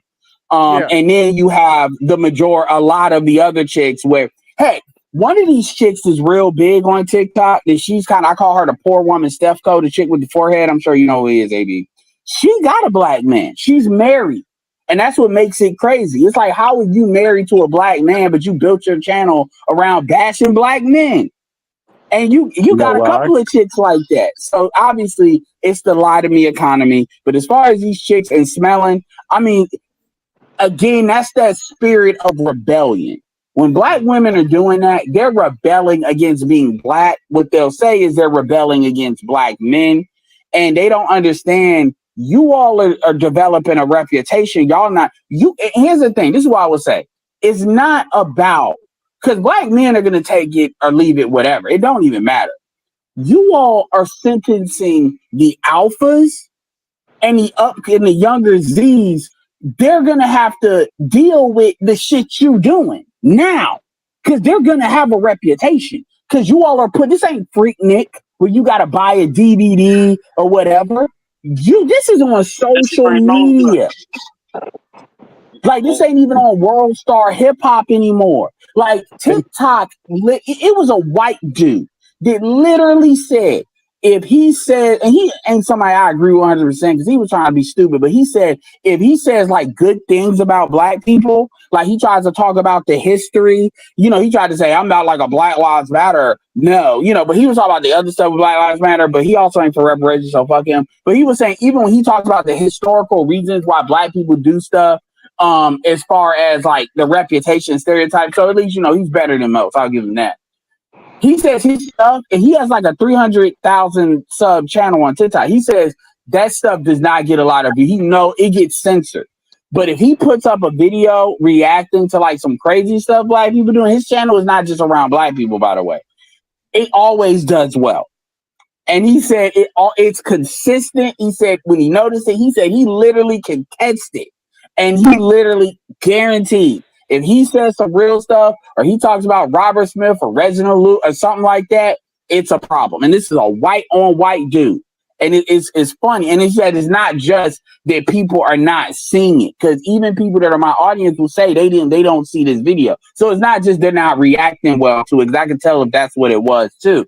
And yeah, so TikTok promotes your fuckery, which is basically what I'm getting at. So when you all get up here and do that pussy popping goofy stuff, TikTok is going to promote that. And it's going to create a perception that that's what you all are about. And if you don't care, your daughters are going to have to deal with it. But see, they don't ever think about that because, again, they're too busy rebelling against black men. So exactly when did and living vicariously start dressing like prostitutes? When did that happen? When did that start? Because it's not even just like ratchet chicks. I mean, you got chicks that's lawyers and doctors just wearing lingerie in public. It's weird, man. It's very weird. Yo, a dude had a video saying it started in the 90s, but go ahead. He said, I don't want a hood bitch and I don't want a hood adjacent bitch. And then he wanted to explain what a hood adjacent bitch is. He said, you may not be from the hood, but you like one generation from it. Your aunties are, or you may be one of these hood sympathizing bitches where you like to put on a hood costume, even though you ain't really, but I don't want none of them. It was cosplaying hood. Cosplaying hood. Yeah, like he said, Chloe Bailey is bad at it because she's so obviously not that. But the ones that are a little bit better at doing it. Yeah, she's horrible at it. Yeah, and that's actually a low key good thing as long as she don't get pregnant. I mean, her sister kind of people want to clown her sister, but at the end of the day, her sister is with the dude that I bet you she don't want to get married. I bet you she the one that's holding that up because it usually is.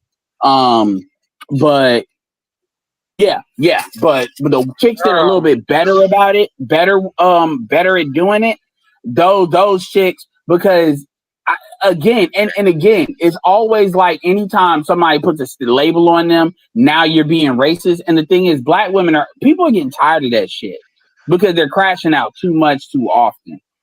Anyway. I told y'all a long time ago, ain't no more classy chicks. Savannah James was the last chick to crash out. She was the last. Savannah James was a hood chick, so she. Yeah, she from Akron, Ohio. Ohio is a hood area. But she kept up a facade for many years. She had the blonde. I get it. Public with her. Yeah. Once she got on the podcast, it's like okay. LeBron James just keeps her out of the public eye. That's all it is. In fact, he had to chastise her because they were at a Dodgers game and she was smoking weed. Okay. They're smoking weed. Yeah. Ed. BGS, what are your thoughts on Keke Palmer being pregnant again? By the same guy. Oh well. You want two baby daddies? You just want one baby daddy? Yeah.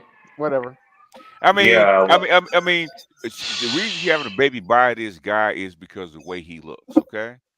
And so why, if you're gonna have one, you want another one, why not get hit by the same car twice, right? Yeah. Okay. Whatever. It makes sense. You're paying for the dude anyway, so you might as well. Have this ain't baby. surprising at all. Yeah, it's not. It happens all the time.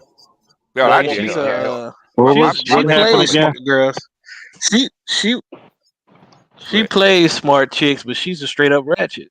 I mean, I think I mentioned a couple times that I've actually met her and her family in person. Yeah, her mama terrible. Your mama.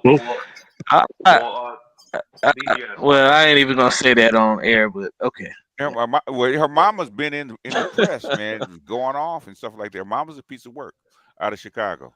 Oh, really? Okay. Yeah, she is Chicago. Oh yeah. She's a piece of work. She's just a smart hood chick. That's all.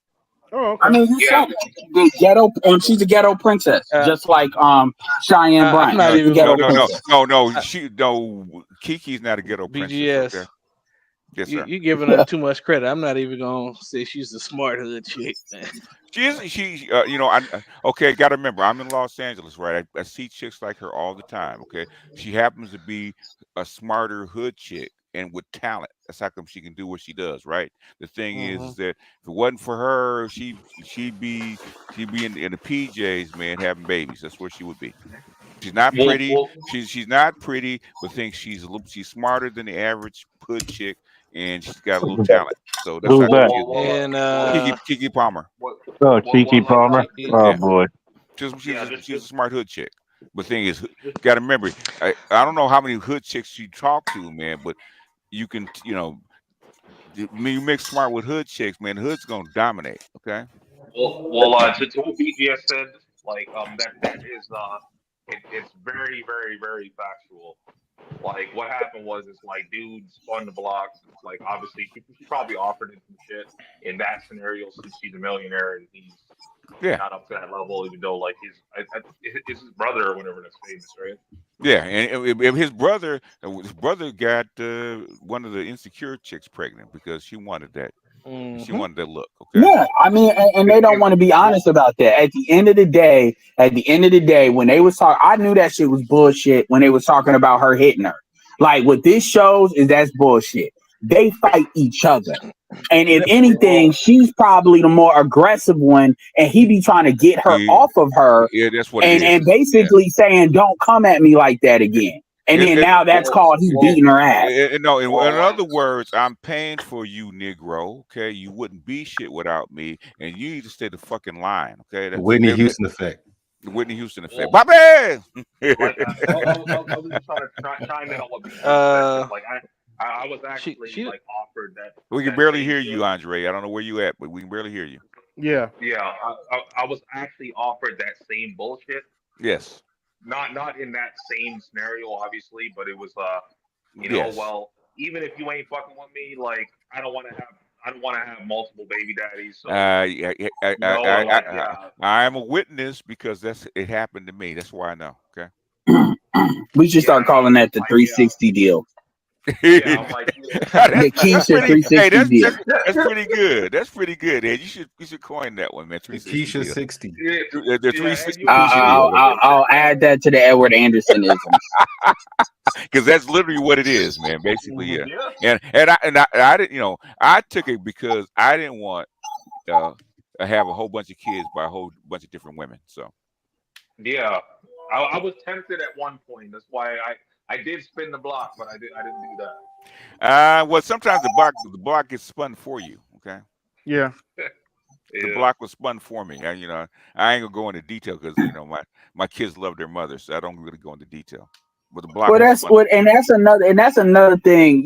When people, just to go back to this, it ain't even about Cheyenne Bryant, because real talk, it's how people reacting to what even black men. Because if it was just black women, reacting to like what she was saying, I mean, that's the typical. That's not nothing that's new. But when you get a lot of dudes, even dudes that are not necessarily on that side of the fence, as far as the purple pill, it's always going to be black men's fault types. Although those dudes are definitely on doing it. Yeah, it's kind of even dudes that act like they're smarter will say, "Yeah, they're gonna cook." It's like, yo, when we actually have a conversation about what Cam Art can tell you, okay, especially after the crack era, Art can tell you about a person like Cheyenne Bryant, who's a ghetto princess, right? She's really pretty, okay. Her daddy had a little bit of money, okay, and so she went to education. But the thing is, she still got the ism in her, okay. That's why I know. Art can tell you about it. Art probably, as soon as hold on. Can I hold on for a second? I'll let you get to it. Art can tell you as soon as he knew she's from LA, we seen 1,000 chicks just like her, right? Yeah, right. So parties, hanging out with the rappers, maybe dating the athletes, shit like that, because she's real pretty. We call her a ghetto princess. Okay. We wouldn't know. Real quick. Go ahead. I got 121 watching. Like, share, subscribe. Hit the Cash App. Support the show. Hit the Super Chat. Y'all all here getting entertained. Are you not entertained? Are you not entertained? It's funny that BGS said that because like a lot of them that he's talking about, when they quiet, you never know. But when they start talking, it's like, you wanted that. Because even though she has a doctor, right, the way she uses language, we know that she's not she didn't come from an upper middle class family, okay? That's what Corey Holcomb was saying, and I'm not even. Here's my thing. Even though we could throw holes in the doctor BS, I don't even want to take that premise because that's not even the main point. Because it could be any chick saying that, and then they would go along. But the thing is, with what really, it's not even her. What really annoys me about that situation is how people now, it's like dudes are not absorbing information correctly. So now they want to say, "Oh man, the problem is even." I gotta listen to the video Jason Black did, but it sounded like it was some clickbait title BS talking about when you're high value but low, when you're high income but low value. And it's like, yo, if you actually look at Nick Cannon and Cam's situation, which by the way, Eddie Murphy, we can do a whole list of dudes again. This idea that they're just automatically messed up because the dude is not spending time, to the extent that that's even happening, is BS. Cam Newton spends time with his kids like any dude does. So this is not he's not an active father. This has been happening forever, okay? That's why you never hear about a wealthy dude that has kids outside of his wedlock, right? And the kid failing, okay? Never hear that, right? Because it don't happen, okay? the thing is that what normally happens is that these chicks don't come forward, and basically you don't even know who they are. The guy, like the athletes in NBA and in NFL, they have 7, 8, 9, 10, 11 kids, but you don't even know who the baby mama is or who the kids are, right? Until they actually come out of hiding and they become a sports figure or something like that, right? The thing is, people forget the difference is that Cam Newton and what's his name are actually bringing these people out and bragging on it. That black women have an issue with that. Why do they have an issue? Because it's like the Maryland lottery. It could be you. No. It's because it's embarrassing that these women are signing up to be baby mamas like that. Okay, it's embarrassing. Oh, I mean, okay, and it can be that's cool, but they're okay. I can understand. I definitely understand that premise. My thing is, number one, y'all, just like what Jasmine Brown said, his recent baby mother, she said, I'd rather be, a rich man's baby mama than a middle class man's wife. Obviously that's the deal they be trying to take with Future. I get what you're saying, because you don't hear nothing about Jay-Z's first daughter. You don't hear nothing. So I get that point. But at the end of the day, this is who they are. They can try to front all they want to, and they can get mad and say, because here's the deal, whether you're rich like them or you're not, if you have I just said it, the 360 deal, Keke Palmer, dude has a certain amount of proximity. I'll give him that. But obviously, if you have the genetic currency for the 360 deal, especially if you have the genetic currency and the money, and you're willing to partake in that, black women, unfortunately, especially in these two generations, they have demonstrated they would rather have a share, like a shareholder of what they perceive to be a genetic alpha, money alpha, than a regular dude. And basically, Jason Black says that all the time, right? It's better to be a second or third chick to a producer than a regular guy. That's why I think what he said was clickbait, but so it's like we might as well be out here with it. Jason Black would agree with what's going on with Nick Cannon and Cam Newton. He would agree with it. I'm just like, what's the craziness about it is. Shout out to NBA Youngboy keeping it going for the Gen Z. Yeah. I mean, he's 24. He's at like 8 or 9. Yeah. Thank you. Oh, yeah. He just had his 12th. Yeah. Well, I mean, what's his name? That had the series about all his baby mamas, all his kids. Was that Shawty Low? Oh, was that T.I. or who was it had that? No, Shawty Low. I know Tyree. Yeah, remember that? How many baby mamas did he have? Well, I can't remember. But I know you're talking about. Back in like 2009. This is very common. Why all of a sudden they're coming at Cam Newton and what's his name? Okay, when this has been happening, this has been happening, right? It's been out in the public. So why all of a sudden we having this discussion? Yeah, Future signed up to what's her what's her name? You know what I'm talking about. Sierra signed up to be fourth baby mama. She can play that. We were supposed to be married BS, but you knew what you was dealing with. He's the only one she's the one he proposed to. So I just want to say this. What is that? I just want to say this real quick. Like the whole Cam Newton thing. Shout out to Grin. She's the only person that I've seen that mentioned that all of his kids live with him. Oh, do they? Yeah, they all live with him. No, and Grin is the only person I heard that say that said that. And because at first I was kind of like, yeah, he has like 8 kids and shit. That's fucked up. But if they're all living with him, because I've seen other people arguing well, he's creating broken households and shit like that. But at the end of the day, if all of his kids are living with him, which is what is preached in space, what the fuck do you guys have a problem with that? Well, because they don't care about that. And even when people keep saying broken households, there are plenty of celebrities, NFL, Steven Jackson has 5, a lot of them have kids spread out. Dwight Howard has 11. It is not, and we know what Dwight Howard, would suspect. This idea, see, people fundamentally don't understand what creates the bad outcome. it seems like they just start spitting out catchphrases. Broken home. They don't care. They're looking for a reason. No. Well, I know Andre does. So Andre is kind of representative of a lot of group folks. Because even PK was saying this too.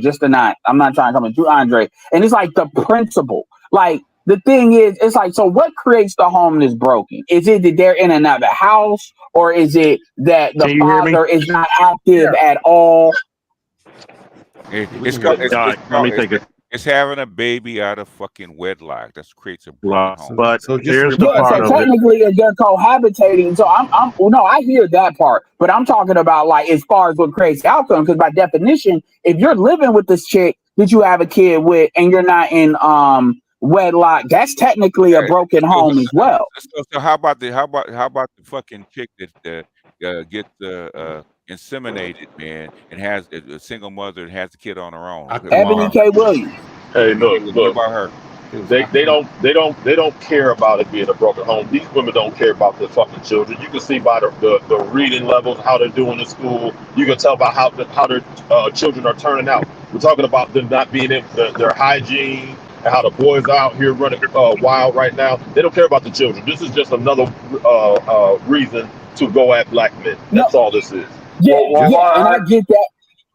I get that part, but I'm talking specifically like to the dudes that just repeat that without really understanding it. I get the textbook definition. What BGS said is the textbook accurate definition, but this is where you can't come back with the cohabitating bullshit that black women like to come back to. This is where we got to now have a commentary on your mindset of a home is really a woman and some kids, which is what creates a situation for even you doing that, because at the end of the day, Cam ain't forcing this on you. You all can force marriage to say, I'm not marrying you until you do that. Y'all don't care about that. So again, so this idea, my point of it is, as far as I'm concerned, the practical ability of a broken home is how far are you outside of a man's control as far as when it comes to raising those kids. Because when men are making decisions, outcomes tend to be different, which is why single father households are comparable to two parent households. So the problem. All right, gentlemen, let's have a little fun here. Now, for the record, I don't think the Panther African made this video, but I can see him making a video like this one. Okay. White bitches.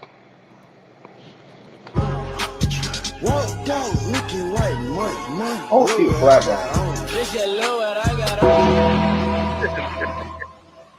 Get out the way, Umar. No, I ain't gonna lie. That shit is funny. Whoever did that with the Undertaker music, whoever did that first, that should be funny as shit. There's a lot of different memes with that with Umar. Even I've seen white women put that shit up there, like on there when they have relationships with their like black boyfriend. This shit's funny as hell, man. I beg your pardon. Yeah, I can see the Panther African doing something like this. Even though so Umar needs to be officially elected, AB, as chief of police, chief of Dick Police. Yeah, he's the director of Dick. No, he's the director of Dice. Is what it is. Dice, whatever he call it. I wanted to see. I wanted to see, man. Goddamn. Me too. Where's the original video? I don't like snow bunnies, but them thighs were kind of icy. Yeah, man. Move out of the way, Doc. Get out the way, Charles. You must resist. Charles, I didn't invent Dice. I'm easy to resist. If she's not melanated, I can't. Usually my word is, if she ain't melanated, she's usually not tolerated. Now, believe it or not, to Dr. Panther African and Dr. Moise Watkins' credit, they've been kind of hard on Kamala Harris, and they haven't let up either. The pro-blacks do not like Kamala Harris, right? I'm surprised about boys, but I'm kind of surprised about Umar as well. But yeah, apparently that tells me how many black women ain't feeling. If as bold as he's been, that's very true. Because I think I'm not gonna say like Umar doesn't have his beliefs on Kamala, but as hard as he's going, he clearly has folks in his ear and in his back saying, that's kind of with Steven too. Like they can kind of go at it at different angles because they know she ain't it. By the way, shout out to we need to give the Just Pearly Things award to Caitlin Clark because clearly these sisters get triggered as fuck, yo. She ain't lesbian enough. Home chick, This award, Kamala has a white husband, so that could be a reason too why Umar is not really going hard. I think that she's got a bad reputation amongst pro-blacks. Yeah, more than anything. I have to correct you, Ed. It's not Dr. Boyce. It's Dr. Moist. you know, I forget sometimes, but yeah, you know, yeah, but yeah, Caitlin Clark, you know, now that she's starting to play well or play better, it's funny seeing all these black men be going out for Caitlin. I'm cool with it. It's fine. But these black women be getting mad as fuck, yo. Because I know Shannon Sharp and Stephen A went at Molly about it. Because and I do agree with them on her being on the Olympic team. They should have just put her on there. The mission, I don't know why they didn't put her on there. All that participate. The Cheryl Swoop situation is kind of why I really wanted to get in. I mean, it's like you really gonna die on this hill. This is the hill you gonna die on. I mean, it's like, basically a fuck Caitlin Clark hill. Anyway, black women are that way. They don't care about money. They don't care about fame. If they don't like you, they don't like you. And she's losing her job and her career because of this. It doesn't make sense. I mean, just real quick. I found Cheryl sorry. I was saying just real quick. I found it really interesting that Umar doesn't support Kamala. I don't. I mean, basically, Jared Ball said the same thing. He doesn't support her. So. Mm-hmm. So is there anyone else that has pro-black support? I mean, I don't know if y'all see anyone, but does anyone have pro-black support that has a white spouse? I'm talking about recently. Talking about politics or what? Yeah, probably politics. Let's go with politics. Okay. That's a good question. I don't know. What's the? Yeah, I mean, if they're black women, of course. Yeah, black women. Like, let's be clear here. Black women will get a pass. If it depends, if you show that you're doing stuff, the black women will definitely get a pass. I'm not saying they're always going to get a pass, but I think Ketanji, the Supreme Court justice, she gets a pass. Yeah. Mm-hmm. No, have they went out and supported the pro-blacks? The black isn't a black lady from Georgia have a white spouse? Who? Does she even have a spouse? You talk about the big fat black probably a white partner. Yeah, the fat white partner. Yeah. Oh yeah, that's true. I mean, look, black. I mean, pro-black supporting that Carnell all the time, like you know. Yeah, they're not gonna get past the men. Hey, no, because I mean, if we just have to like pull if we have to really dig deep to try to find one, most likely it's not usual that a pro-black. Yeah, but what I'm saying is that's not the primary issue, though. Like that ain't why black women. That's not why pro-black women don't like that. That's just out there right now. It's out there. But that's not the reason they're not supporting her, according to what's going on. The thing is that she has a bad reputation as far as policy toward black people. Okay, especially coming from the Attorney General's office, where she put these people on death row and blah blah, stuff like that. That's the reason they're not supporting her. That's what I'm getting. That shit is just icing on the cake with her. Because remember, she only been with that dude for 10 years, so she was 49. So she was, wasn't she? She was attorney. She went with him when she was no, she wasn't. When she was the DA. That was what 2010. No. When she was DA? I believe so. That might be. That sounds right. Yeah. So that's 3-4 years before she would have been with dude. So motherfuckers didn't like her then, because that's what they reference. They don't reference her as Attorney General of California or really senator. They reference that shit. When pro-blacks are citing why they don't like her. That's obvious. Like I've heard and seen people say that apparently she was holding people when she was a DA. She was holding people past their release date. Yeah, dude. She was. Yeah, she was. Well, and on top of that, it's like what was more fucked up about that, because that's already fucked up, but it's just like she had them fighting forest fires and shit. Yeah, look, man. And here's the thing: is you know what I would. Do you know what I would absolutely believe if Kamala? I could definitely see her saying this. I could see her at the end of the movie, like you have this whole origin story. You fight to get out of something, or let's say Fruitville Station. Let's say the guy survived, and he's in there, and somehow it turns into his fault. He spends a year. I could see Kamala walking in there. It's nothing personal. I definitely could believe her saying that. She strikes me as a nothing personal. This goes into my theory on she don't really stand for nothing. She really don't. She just like, I don't even think it's like malice. When I could actually believe it's not malice when she do some of the shit she do, especially even with black people. It's just, this is what I need to do to get to this next point, and we'll deal with that bullshit later if I got to deal with it. So this is what me and Ed was talking about earlier. Do you guys, did anybody in the panel think that she's really trying to win? No, I mean, it's hard to say. I mean, I think she's kind of forced in it, but I think she's trying. I don't think she's capable. That's just. Yeah, I think she's kind of win. I'm uninformed and misinformed because I listen to you guys. I think she's putting forth an effort to. I think she wants to put up the appearance that she wants to win. I don't think she wants to win. I think this is overwhelming for her. It could be. Well, the thing if she didn't want to win, if she didn't want to win, then I don't think she would have fought so hard to not have an open convention. Yeah, I think she should have backed out. Yeah, I think she wants to win, but I don't think she kind of understood the gravity of what she's getting ready to get into. But did she have to fight for that, or did they just give it? Gee, shall I play it again? Yeah, she had to fight for that. Got to fight for it. Well. I mean, if Obama doesn't want you to be the nominee and wants it to be open, but even if that's the case, but my question is, did it have anything to do with her, or did it have anything to do with Biden? Wait a minute. Okay. Did it have anything to do with Biden just going, hey, I want her to be the nominee? Okay, no. What I have heard, is that she had to go campaign to the donors. She had to go campaign to the delegates. She had to go in front of them and say that she wanted this nomination and she wanted express it, because other than that, they were actually gone to an open convention, right? She had to fight for this. Okay, she didn't get pushed into it. She had to fight for it.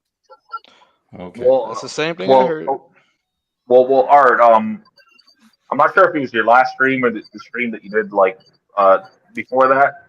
The stream where you were talking about like she was donating like some excess funds that she had from the campaign. Right.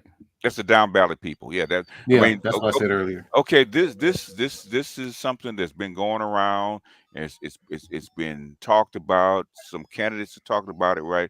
Basically, the whole bunch of money that didn't want Biden to run because they didn't believe it was actually viable, and basically they thought that Biden was going to take the whole Democratic Party down with him, right? Okay, so they held the money. So a lot of your down ballot people weren't getting money from donors. Okay, so when they switched to her and she went talk to the donors, then all of a sudden all that money got released. So the money seemed being released to the down ballot people that was already in the cards. Okay.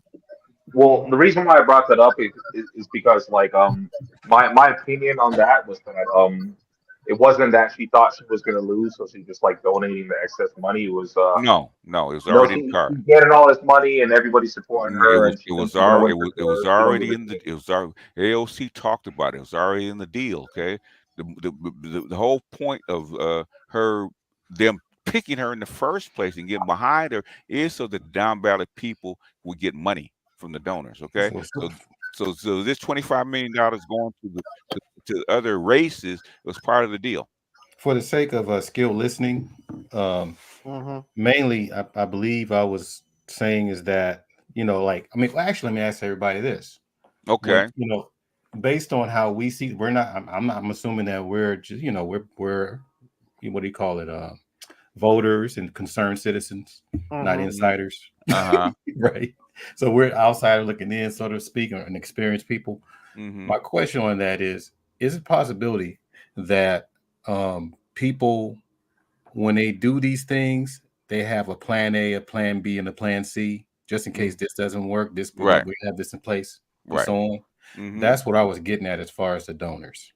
Well, the donors probably did have all that, but the thing is, we're talking about this particular situation, okay? This one, okay? Yeah, And because this the is reason why I said that, I'm sorry to okay. cut you off. The reason why I'm Okay. saying that is because, Happen. Why not you? It happens all the time. Go ahead. sorry, because I'm acknowledging it. I'm sorry about that, because I don't want to get too far off.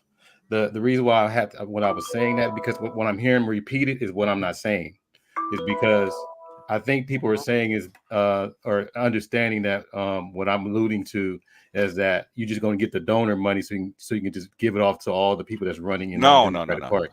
That's what I heard repeated. I So I'm like, mean, no, no. that's I not mean, what I was saying. okay. Okay. Two things can be true at the same time, but she needs a certain amount of money to run, okay? Right. But the whole thing that's getting lost in translation, and it's probably getting mixed up behind the scenes because they're really not trying to tell everybody, right? Whole reason for her, because if she couldn't have got the donors on board, she wouldn't have got the nominate. They went to an open convention, right? Okay. She had to get. She spent a whole weekend, 3 days, talking to the donors to get them on board, and then she went to the delegates, and she sold this whole package to the delegates. I can get you money for the down ballot races and blah blah blah blah blah blah. That's the reason they convinced Joe Biden to step down. They convinced the delegates to get behind her. It convinced them not to have an open convention. She had to go sell that. Her and her team had to go to the donors first because it's about the money, okay? And then she went and sold that to the delegates to get behind her. So the money, the money that you see being distributed, it could be her money, it could be something under the table. The thing is, the money that she gets has to be was it how can I say, it has to be recorded, or it has to be allocated, right? And so that has to be that's an open process. So however the down ballot people get their money, they get their money. So this 25 million, which is not a whole lot of money, is already on the books to be allocated. Okay. So just to speak to your frustration, BGS, what I hear every now and then, why can't she do that? Why can't she talk to the voters like she did for the donors? And what do you think? Okay. I mean, you've been. I mean, you're an artist and you play. You play an instrument. You probably played in bands, right? Have you ever met a person with anxiety? Yes. Okay, I think she has anxiety, and I think that's what she's suffering from. In my opinion, I can't. That's where the head down when you responding to a reporter, not looking at the outcomes from. Like I said, not looking crazy. Yeah, before I forget, real quick, let me read this. Go ahead. Shout out to Mr. Donnie Mack. Got games on mute listening to y'all. Ask them about Jerry Jones and the court case with his daughter in Dallas. I have no idea. I have no idea what that is. I don't. Daughter in Dallas. And so does he have a mystery daughter or daughter out of wedlock in Dallas? I don't know. From Dallas Cowboys, Jerry Jones? No. I have no idea, man. I don't even know what the story is. Okay, you have to. Donnie Mack, we might have to drop us a link so we actually know what the story is, because I don't have a clue. But speaking about daughters, not even get on daughters. Let's except Lakers. Yeah, just in other words, I'd like to keep a train of thought. Okay, I don't want to deviate into daughters and shit like that right now. Personally, okay. the only part I brought it up is there's a thing that's been going around that's saying apparently like Fanny, like her daughter must have got caught up in some shit. I've heard about that, but the thing is, we're gonna deviate from where we're going right now. Okay. Yeah. Andre be having that weed ADHD. Stay off the weed. Stay off the weed. I know. Yeah. I know. You derailed the whole conversation about. Fannie Willis is in Atlanta, and with a little money and all the ratchetness, she just got caught up in it. I haven't even looked at it, but I'm not too many stories about Atlanta. I am not in a hurry to go over there. The thing is, it's that way. It's ran by women, and women do all this kind of crazy stuff, and they don't care about it being in public. They have no shame. What's that? I mean that I would. I'm all I sorry. know I actually, my is uncle is in Atlanta. It's that shit is just.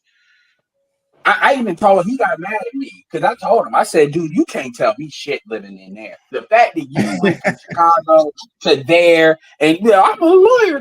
I get it. Look, I get you successful, but dude, you can't tell me shit being down there, man. The fact that you raised your son down there like that. Yeah, let's have a little fun, fellas. Let's hear from BGS's alleged favorite hoe. We can really do this. We're coming out of this darkness that Donald Trump has put us in. Donald Trump put you in darkness? He's not president, you jackass.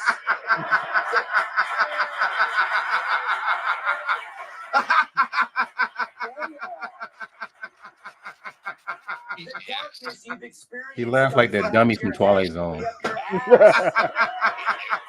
anything, Trump dragged you out into the sunshine so he could make fun of you.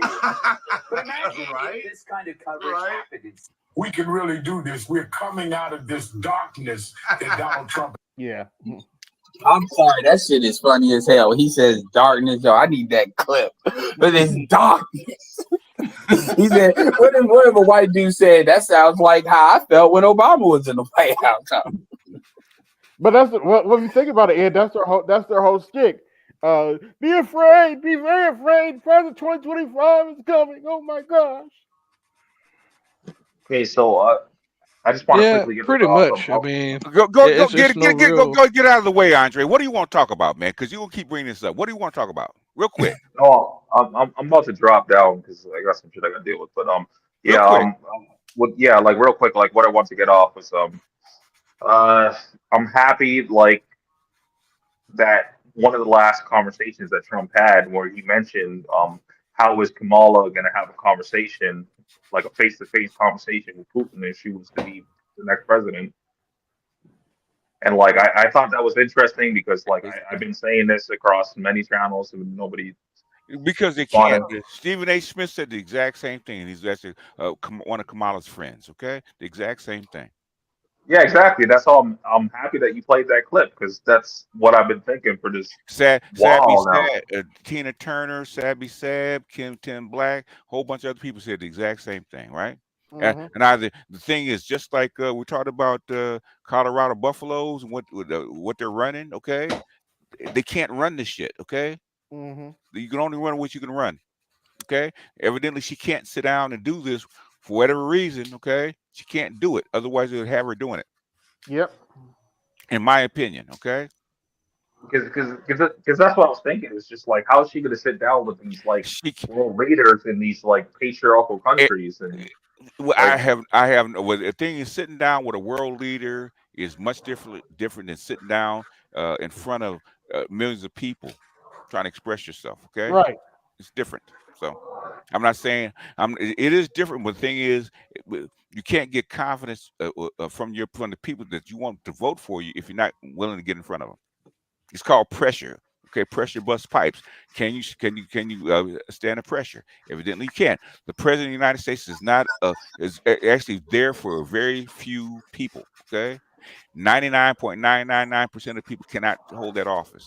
So, well, that's the thing because just like just for her to have an interview, she's sitting down with fucking Tim Walz and like this, like they're over there talking about like he's like the new measure of masculinity. And like his son is there crying over fucking. Okay, well, you gotta let people be wrong, Andre. And people. That's why I had to get it. That's why I let Anastasia go on for so long. People wouldn't overlook that shit because they can't stand Donald Trump, and they should just say that. I don't like him. My brother at least said it right. I'd rather have a dead body in office than Donald Trump. And I'm glad did your brother get loud with it? Yeah, he did.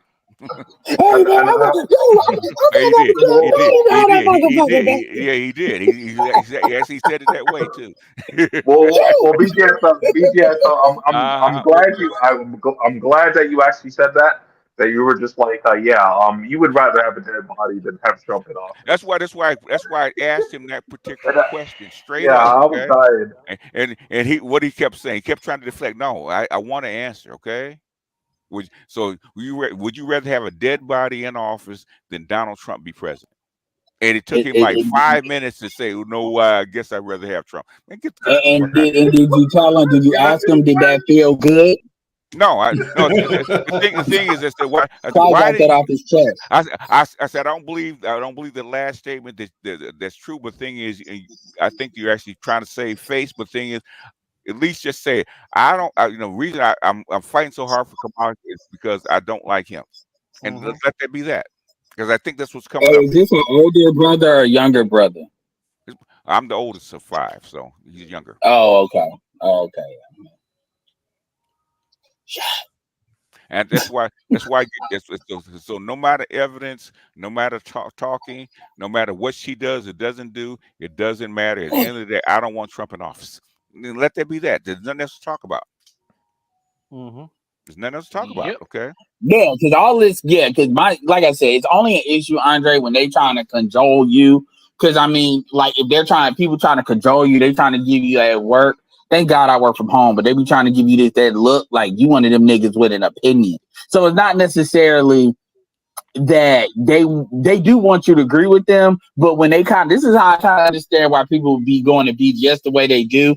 They see BGS as like a measuring stick. Meaning, if I can't move this fucking stick, damn man, I don't think it's gonna happen. So then they go, no, fuck it, I'm gonna shoot this motherfucker. I can be moved if you can give me a logical reason for your point. I can be moved. Okay, I have been before. If you give me a logical reason, that's what Ed is getting at though, BGS, is that they can't move you because they don't have a logical point. Yeah. They trying to move with lies. They trying to move with lies, and lies can work, but lies don't work on the informed. That's the problem. Well, somebody made it. Like this has been brought up tonight, but also somebody brought it up yesterday when you were doing that like after stream, BGS. Like I think it was last night or it could have been the night before, but somebody brought up the point that like you have one of the largest audience in the space for the ones that are actually a part of the space and not the adjacent stuff, right? Okay. Yeah. So because of that, like it seems like to me at least that it's like going at you is like you're talking to like a multitude of like people, right? So going at you, and then this is the thing. I don't mind people going at me. Okay, I don't mind people do. I pull people up all the time that disagree with me. Okay, like I see this last night. Do it all the time, right? I don't like to be actually disrespected on air for nothing. Okay. Yeah. If I talked about your mama, your daughter, or your family, okay, I deserve it. But for a difference of opinion, get the fuck out of here. Yeah. Let's listen in for a little bit. He sees the opportunity. That's how come she doesn't like him to this day. Well, there's no guarantee she would have won the election. She might have, but she's pissed because he stomped all over her presidency, right? And there's nothing she could do about it. That's how impressive Obama's machine was. Okay, and you haven't seen it was 4 cents. If you can get a compliment from Willie Brown, I mean that's pretty much the most powerful. If I could find it, I will. I'll bring it out play. But that's been years and years and years ago. A lot of that. I remember that, man. Professors. Yeah. Professor Willie Brown. We had people in common, right? Nancy Pelosi. Come on now. Listen, if old white. Your show a few years ago, I called your show. Okay, can I just share this with you? Okay, go ahead. Is that the part you want so to a few play? years I called. No, the part I wanted to get to antecedents. Okay, he's probably right after Yeah, that. these chicks, because that's how these chicks see it. They see it as a measuring stick, and they can talk they BS. They can do the RIH Kevin Samuels on TikTok or whatever you do it, but at the end of the day, they know they just talking shit. And most of their shit don't mean shit. Anybody that's been on my Patreon knows I probably released about 10% of this stuff. I could actually go ham. Okay, blah blah blah said, and then DC said, you know what? I'm in the Beltway, and the word is they all wanted that seat. Okay, they all wanted that seat. And he starts shaking his head again. Okay.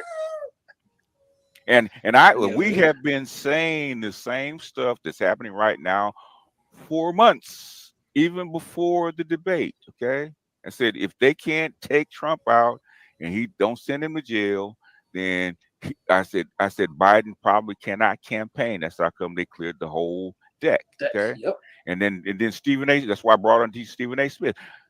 Stephen A. Smith. I wish he was associated with me so I could make some more money, but he's not. Okay, Right. he said the exact same thing that I said, and he's a Kamala Harris supporter. What do you want from me? Okay, It's a long shot anyway. I keep pointing this out. You notice most of the lawyers that went after Trump are black. And what did I say about Pons?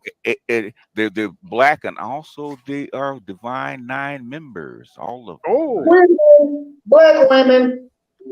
Wait, Divine that's Nine. why the Pons. Okay, Even can I interject? even the guy in New York, okay, is a Kappa. Yes, sir. Well, just like my last thing, Just hold on, wait a minute. maybe I misunderstand it. Maybe you are. You usually do. Why? Only sometimes. Only sometimes. What? How did the little good boy said? Oh, bullshit. Go ahead. Why is the Manosphere running so much pro-Trump angles? Because they don't like what the fucking process with Kamala Harris is going on right now. Yep. Well, my last thing, real quick, is like to you want respond to what AB said. Play Gavin Newsom? Okay, come on, Andre. Come on, now. Calm down, Andre. Your last thing was like 5 minutes ago. Okay, what he said about it? No, I'm leaving. No, it's like AB asked a question, and he asked like, what did he say? And he said the pawns go first. That's all I had to say. Okay. What Stephen A. Smith, who is a Kamala Harris supporter, said about this process. You want to hear it? Oh, and it's not just black men either. No, BJ, do them one better. Do the AOC one. Do the AOC one. That was AOC, and also we also played Nina Turner, right? Who doesn't like it either, right? What did she say about the Democratic Party emasculating black men? Remember that? Did you see that one? You see that one? And we didn't get a peep at them black women. Let him respond. And in Cetus, did you see that one? Crickets. This is awesome. Yeah, go on. Okay, because he cut off when he was talking. So. The cat got his tongue. Okay, go ahead. Okay. Can you hear me?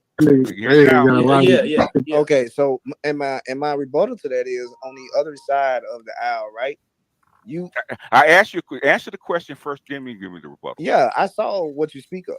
Okay, what did you think? So you think she's lying? I think she has good points, but that doesn't nullify the threat on the other side, though. What's the threat on the other side? Donald Trump. Okay. And his administration. Okay. What's the threat on this side?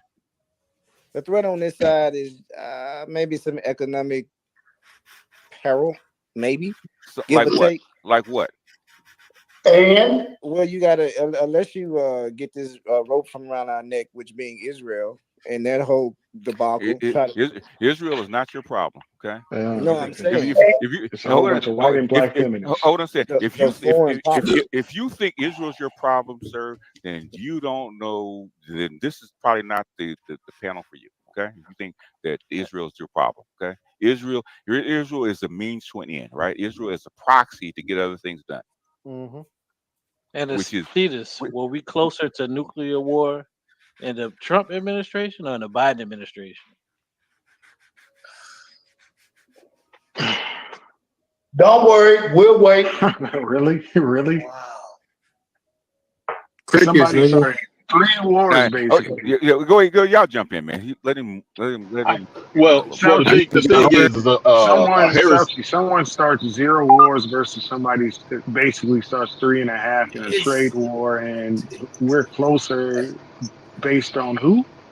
I don't understand how this is so hard when you have the internet. I mean, Well, a Harris presidency would mean continued support for Israel and what's going on over there. So I don't understand why. I don't understand how. We're in a proxy situation. Yeah.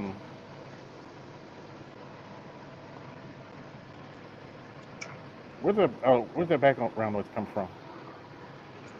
But anyway, shout out to Detroit 313. I'd rather vote for Dark Side or Thanos for president than Kamala Harris. Damn. Damn. Dark Side. Yeah. That's messed up. But yeah. And he's nothing like Thanos. I mean, at least Thanos had an objective, right? He might have gone about it the wrong way, but at least what he was doing was good-hearted. Darkseid is just an evil motherfucker. You know what the thing is that everybody's looking at the same thing at the same time with same information, and how you guys can go so fundamentally cuckoo. I don't get it. You know, whether you want Kamala, you don't want Kamala, Kamala, as they say, or not. At least tell the doggone truth, okay? That's all I'm saying. It's oh, I don't know how they pronounce it. I get it's like Kamala. Kamala. Is it they say Kamala? Yeah. They say Kamala, but it is whatever. that old nigga. I mean, I don't care. I don't care, man. Because Kamala, whatever. Just call her Kamala. Problem in 2020. That's what I don't understand. They didn't have a problem saying her name or correcting people's her saying her name 2020. So why now? Situation with Israel, but when Trump was president, we was in a trade war with China. So it's just different. We're not in a trade war now with China. I'm saying, yeah. What changed? No, but I'm saying, have Trump you heard the Biden administration keep trying to threaten to go to war over Taiwan? You ever heard about that yet lately? Yes, I've heard that, but this is not just because of Biden administration. Trump administration also. No, Trump had no. What did Trump say about Taiwan? Notice they keep trying to they keep trying to train our current problems with Donald Trump. Currently, or while he was in office? Even when he was in office, what did he say? He was very hands off with Taiwan. Yeah. Oh no, really? No. Wait, hold on a second. Tell me more. Tell me more. He was hands off with Taiwan. Tell me more. But he was also in their trade war with China heavy. Like what? How was the economy? Okay. Okay. Come on, man. He wrote the first 2 years was all for the former president economy. So Trump is not responsible for the economy. So what are we now as far as China's concerned, right? Well, we have some it's a little bit of hostility, but not nothing. No. We haven't had before. All right. Okay, man. All right, man. All right. Okay. No. All right. Enough. Let it breathe. Your boy Trump talking about putting a 200% tariff on those automotive automation plants. Joe Biden already put 100. He's all over the place, man. Joe Biden. What is China more worried about, Taiwan or freaking tariff? They're worried about Taiwan, but the reason I brought up the tariff was because of the automation that they building in Mexico. That's enough of that.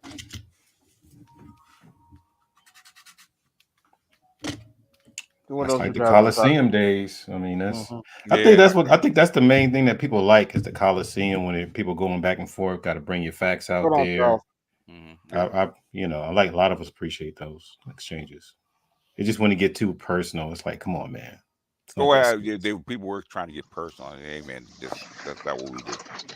So. They speak as though people over here are in love with Trump. You can tell when people are listening and when they're not listening. Nobody here has declared any love for Trump. In fact, we've said repeatedly that the fact that we're down to these two nominees that we're actually really disappointed. 3 years ago, we said we were actually in love with Biden 3 years ago.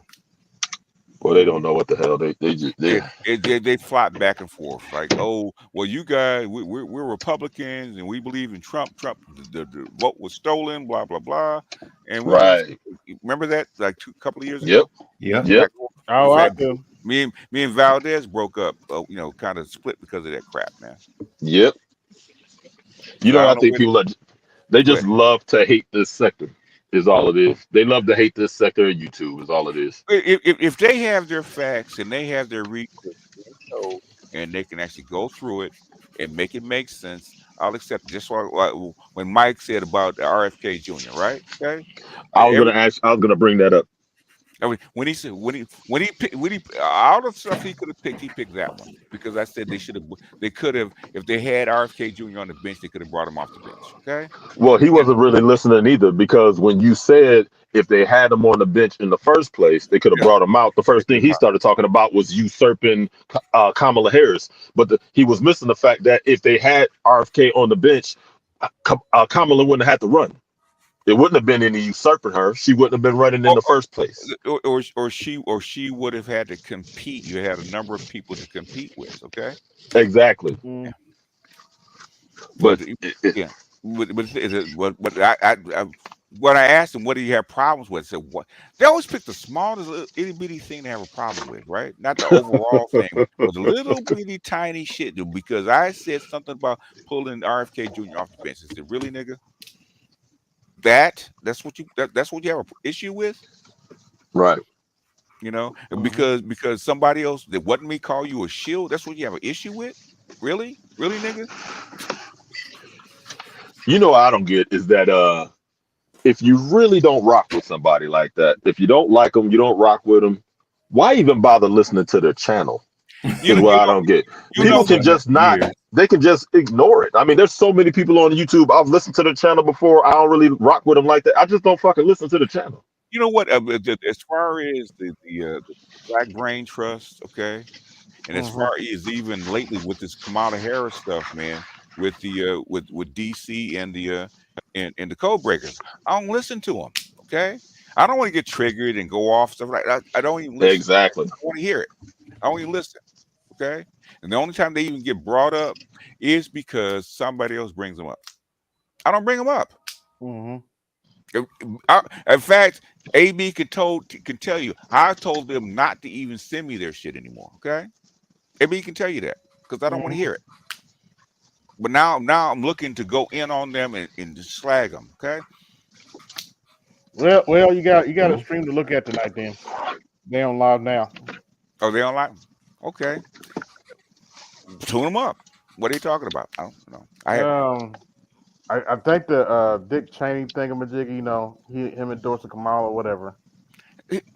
Okay, Kamala Harris, Joe Biden, the Clintons, and basically Nikki Haley. Those kind of folks have joined the neocon camp for whatever reason. I don't know why. Okay, but they're on the same agenda.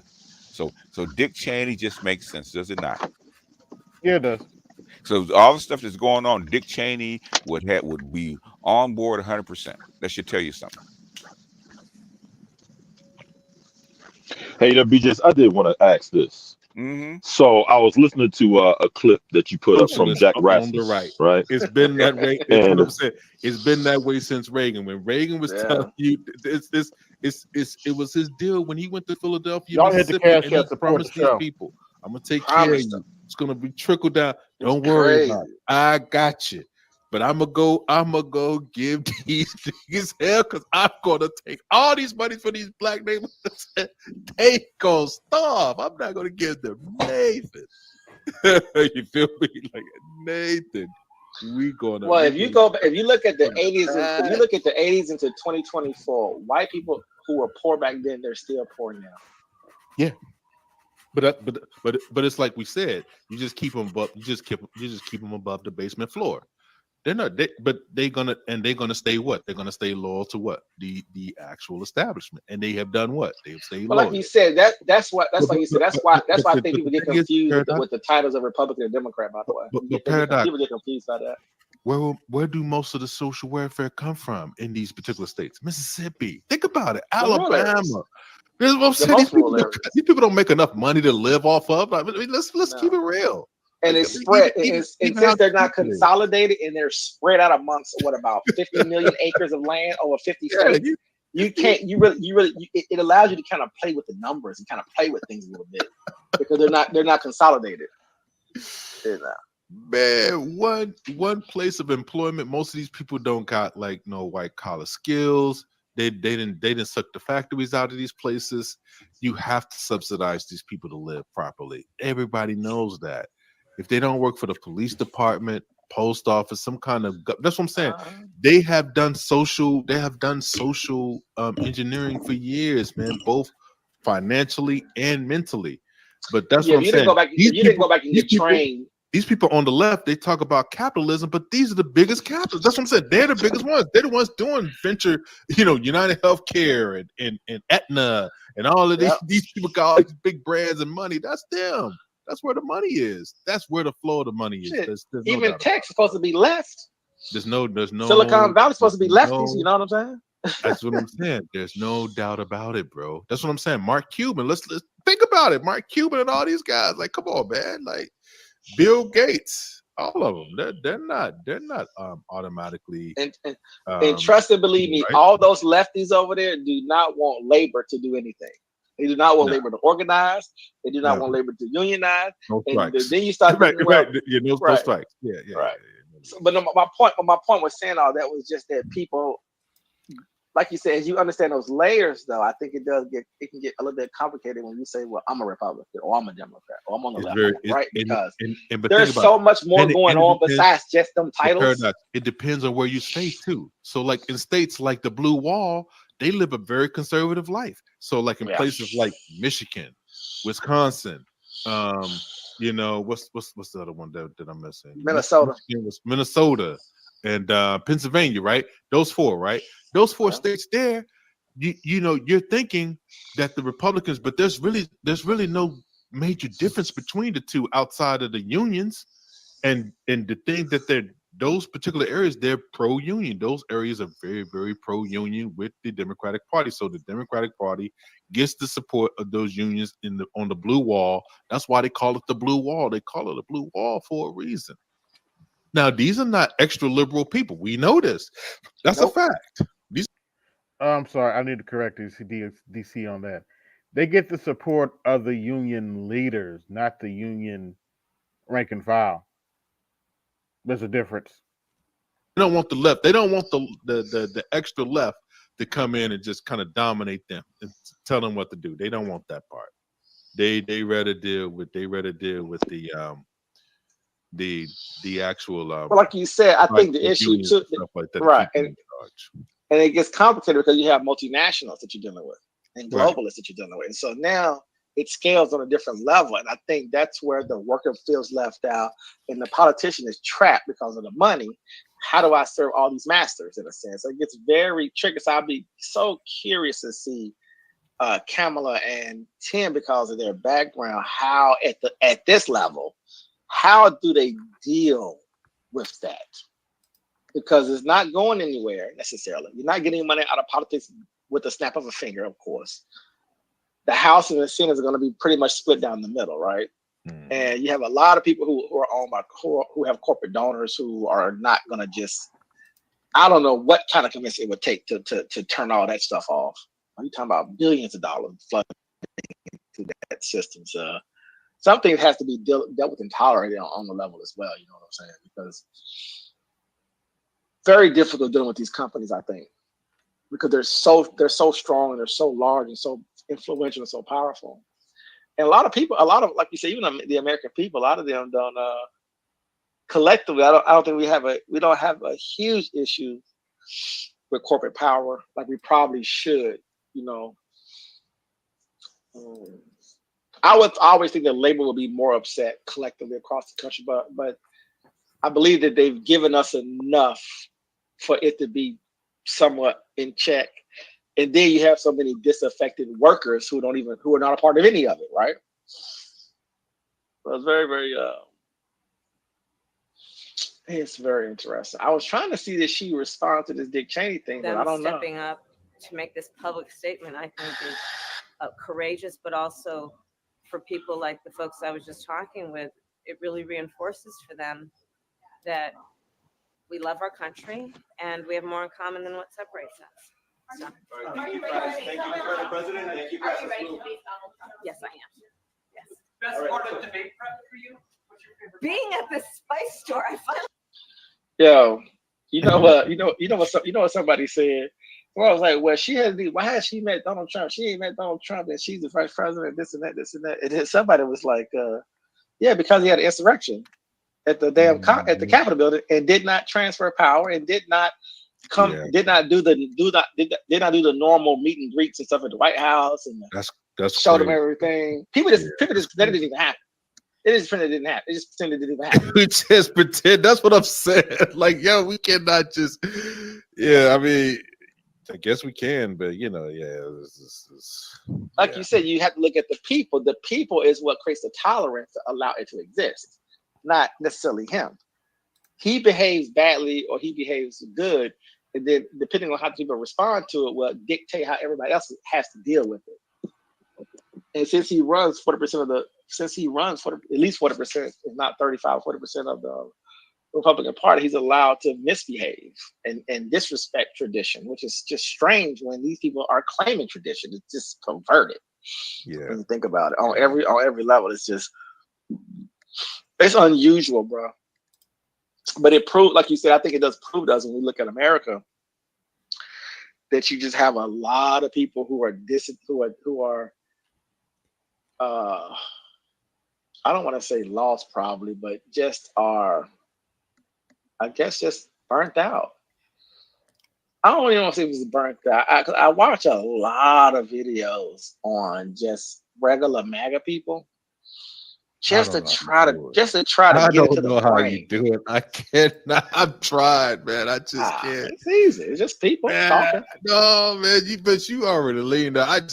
It's hard, man, for me, man. I try to like at least because it's just that they have it's the blind spot. That's what it is. Like I could see if they say but it's just when they try to they're not being honest about what they're doing. DC is what you're talking about. They won't articulate what they're doing. But I'm saying, but not just that. They're trying to fit him into this, so that they very seldom try to compare and contrast him to anybody. So they separate him and kind of like leave him as an entity of just what he does to the system. If that makes sense, like that's all that matters. It's not. Right. It's not meant to make sense. Yeah. Okay. It's not meant to rationalize and make them logical. It's not. That's not what it's meant. So but my point is this: they're still trying to practice deception. Yeah, that's the funny part. It's like, on a serious level too. Yeah. Right. So a Democrat will go interview a MAGA person. They're interviewing, right? And then they will make them look stupid. They think. And then a regular American will say, "Oh, look how stupid the MAGA people are." They're not stupid at all. No. They know exactly what they're doing, but they're playing dumb. Yeah, they're playing dumb. Right. But they know that Trump is doing exactly what they want him to do. At least, what do you call it? Like at least on the surface. Yeah, now but see, that's what I'm saying. He's very predictable that way. You know, like it's almost like you run a mouse through a mousetrap, right? And all of a sudden the pattern starts to develop how this mouse thinks or what they're going to do. Basically, they're still pretending that this is 2016 and they can predict everything Trump's going to do, which is a stupid idea, but whatever. Should be saying that what people should be interviewing the maggots about Trump is he did not do what he said he was going to do. He's basically at this point a spoiled kid. The moment his daddy hugs him and loves him, then he wants to act. He wants to play along. So once he's accepted, he doesn't comply with what he's supposed to be doing, which is disruption. And so the thing is this: when he does everything Mitch McConnell says do, I'm like, bro. But that's what I'm saying. That he fell. You're supposed to be breaking something, and you is doing whatever. Then what are we doing right now? So it's basically a big show, right? And I'm gonna tell you something. A lot of the maggots feel they're just happy to be included. Yeah, that's the funny part.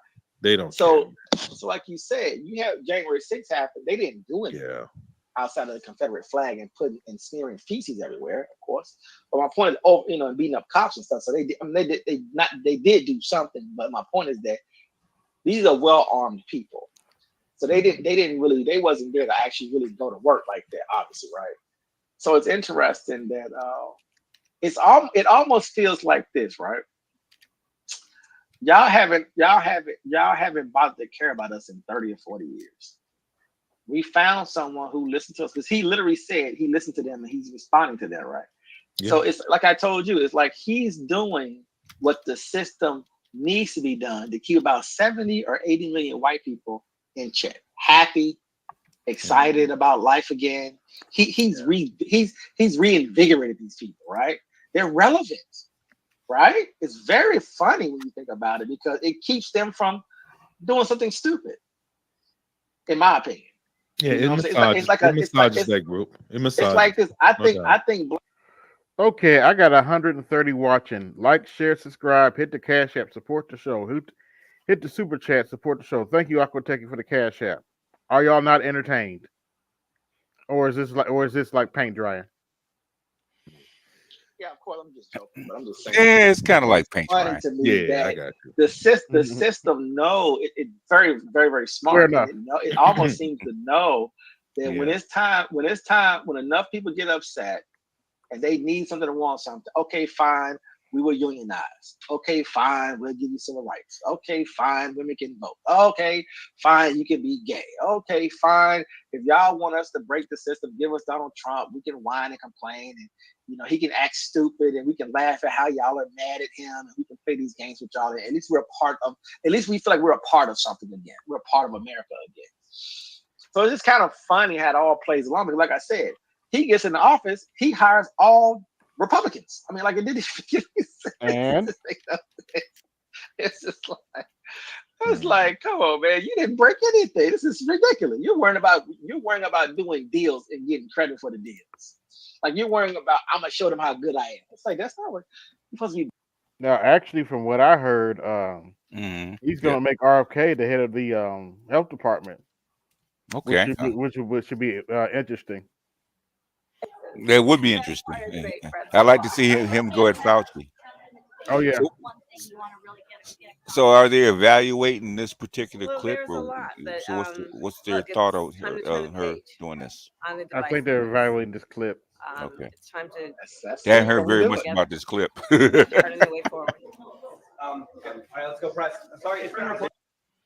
I wonder, can it be done? You. The fuck did your little black ass come from? Oh hell. Yeah. You think you and some old voodoo bitch? I do love this this thing though. The what? I love this thing though. It's from Tales in the Hood. Oh, okay. You get no reparations. No reparation.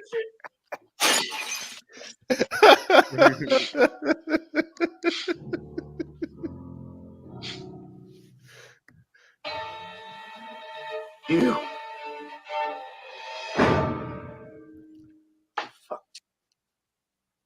Oh man. That's a lot. Give us the vote! Give us the vote! Give us the vote! Give us the vote! Give us the vote! Give us the vote! Man, that live stream was putting me to sleep. Is the very essence of political cowardliness in regard to the reparations bill, which should have been signed by the governor, and that now is not just being delayed primarily by the Black Caucus, but put off, postponed with another commission, another investigation. That's the last thing we need. We need action.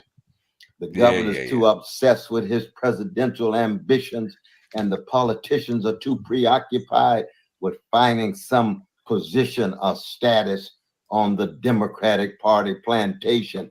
Please, we had enough of this. Okay. Where's your moral consistency? Where's your political courage? That's what we're looking for. That's precisely why our campaign puts reparations at the very center of its concerns about the black plight and predicament, in addition to the elimination of poverty, the elimination of homelessness and unhousedness, living wage, and on and on and on. Let us continue to fight. Don't get discouraged. Be of great courage. But we've got passed 9 of the 14 bills that formed its reparations package, with a 10th bill already. Okay, I'm sorry. yeah. Y'all hit the cash app to support the show because you're right, BGS. This is like paint dry. I'm trying to keep awake right now. Normally you have a destination of where you're going or a thread, and this is all over the place, right? It's supposed to be talking about Kamala Harris, right? Why are we talking about reparations and Trump, all this kind of stuff, right? But it's their show. Yeah. Hey, BGS, can you hear me? Yeah, we hear you. Yeah. Hey, so I wanted to ask. I listened to that clip of Jack Rasmus that you put up, right? Okay. And he was talking about the inflation being high, so they needed to cause some unemployment, right, to bring it back in check. Oh, yeah. So if an interest rates to come back down, yeah. Right. So here's my question then. Mm-hmm. Would 100% employment be a bad thing? No, it wouldn't be. Well, not for us, but maybe for capitalism, maybe, but no. That's what I'm asking, because if we have 100% employment, wouldn't that cause inflation? Not necessarily. Not necessarily. No. Okay. Inflation is wage inflation, maybe, but thing is, wage inflation normally happens because prices go up. Okay. Normally, there's a whole system that goes along with it. The energy prices, supply chain, all that crap that goes into inflation. So it's not wage inflation is just part of it. In fact, wage inflation over the past with automation and machines, wage inflation is probably a very small portion of inflation now, because of advancement in machines and automation. You don't need as many people or to be as efficient. So wages are not as big a factor as it used to be. Go ahead. How much of this do you believe is genuine inflation versus price gouging? No, it's tons of genuine inflation, right? With the supply chains and stuff that they cause. In fact, your grocery stores on a thin margin. Like say you have a war with Russian wheat alone, right? Okay, Russian Ukrainian wheat, which is like maybe 40% of the world's wheat, right? Yeah, actually, just that alone will cause inflation, right? When you're spending money that you don't have and making weapons, all kind of stuff, and then throwing it into a war. Wars cause inflation by themselves, okay? Yeah, they do. Yes, they do. Sucking money out of the economy and putting it someplace else. When you're raising taxes on people, okay, that causes inflation, okay? Because now they need to earn more money. They need to take money from other places. When you break supply chains, like you can't get it costs you more money to actually ship shit, okay? That causes inflation. Yeah. There's a whole chain that causes inflation, right? Okay. So, got it. That's how come under Trump, even though the wages were going up slightly, but thing is there wasn't that big of an inflation because guess what? Your cost didn't go up, okay? Because your economy of scale is supposed to bring your prices down, okay? Right. Bring the price of homes down, okay? So inflation is also caused by greed, and some of it is scalping, just like the housing, right? Yeah. BlackRock and all that kind of stuff, bringing up rents and stuff like that causes inflation, okay? Yeah. It's just a triggering effect. It's one big spiral, one big loop. Speaking of supply chain, with everything going on with that, it might be 20 years before they actually have any meaningful number of driverless semi trucks on the road. You could have them now. The only difference, the thing is the legislation and the insurance that insure these things. Okay, that's the only thing holding them up there. They have tons of them, right? The post office has been running a driverless truck run for the last 7 years. Okay, you can do it if you want to. They have a substantial number of them, though. I I think they, in absolute terms, they might have a couple of thousand, maybe, but Okay. I don't. The thing is, you're a trucker, right? In Nevada, okay, they've been running what they call is a truck train, right? You have one Right. driver in front, and all the other trucks behind it, like 4, 5, 6 trucks behind it, are actually automated and linked to the Got you. to the truck in front, right? They've been doing I that for got like you. the last 10, 11 years. Okay, it can be done. Mm. It can be done. The thing is, what's holding it up, and you've heard me say this before, is that I think it's the Senate that's holding it up, right? It's the insurance and the liability of these trucks. Right. If you hit something or hit something, the Yep. liability. Nobody wants to get sued like that, and that's what's No. holding the whole thing up, right? That was back in 2017. Okay, that's what's holding it up. Otherwise, you'd have them already. Okay. Well, No, but I've said this continuously for the last 6, 7 years. Okay, about what's holding it up, what legislation Mm. about the what's it called, the technology involved, and the other thing, as far as your last mile within the city, you don't have enough 5G. Just to talk to the trucks. But as far as over the road, they could have done that years ago if they wanted to. Your biggest problem is inside the city, which is your last mile, which because you need more 5G, and there's a lot more obstacles inside the city, and liabilities inside the city than there is over the road on the highway. I don't know if that makes sense.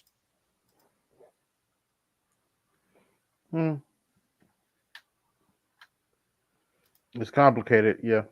I mean, it's it's complicated, but I don't want to. It's not enough for me to make a whole technology chall to actually talk about this on a continuous basis. I've talked about it many times. Okay, you have all the way back to 2014. I've talked about this stuff continuously. Okay, and driverless cars, driverless trucks, all that kind of stuff goes all the way back to the 80s. Okay. The thing is, there's certain things that have to be in place. I think COVID slowed it down. It's COVID and the banning of Huawei, which makes 80% of your 5G chips. That slowed everything down. You think they'll reverse that? Just out of curiosity. I don't think so. Because Obama was against it. He slowed it down, and Trump killed it, and Biden never took it off. So Okay. I don't think so. It's just me. I don't know if that makes sense. Yeah. Well, everything's a mess right now. I heard the far right won in Germany for the first time since World War II, but you blew up their freaking energy source, their pipeline. They're pissed because because now they don't have jobs, and the factories are getting ready to leave. Of course, they're pissed. That's what happened last. How do you think Hitler came to power? Okay, it's because the Weimar Republic screwed up the economy so bad they went back to what they knew. Yep. At least, just like Il Duce, at least the trains run on time, right? Yep. Germany was in a shithole pretty much after World War I, and that's how Hitler came to power. Why do you think you went from FDR socialists in power in the United States to neoliberals? It's the crash. Got gold standards. No, the crash of the dollar in 1971.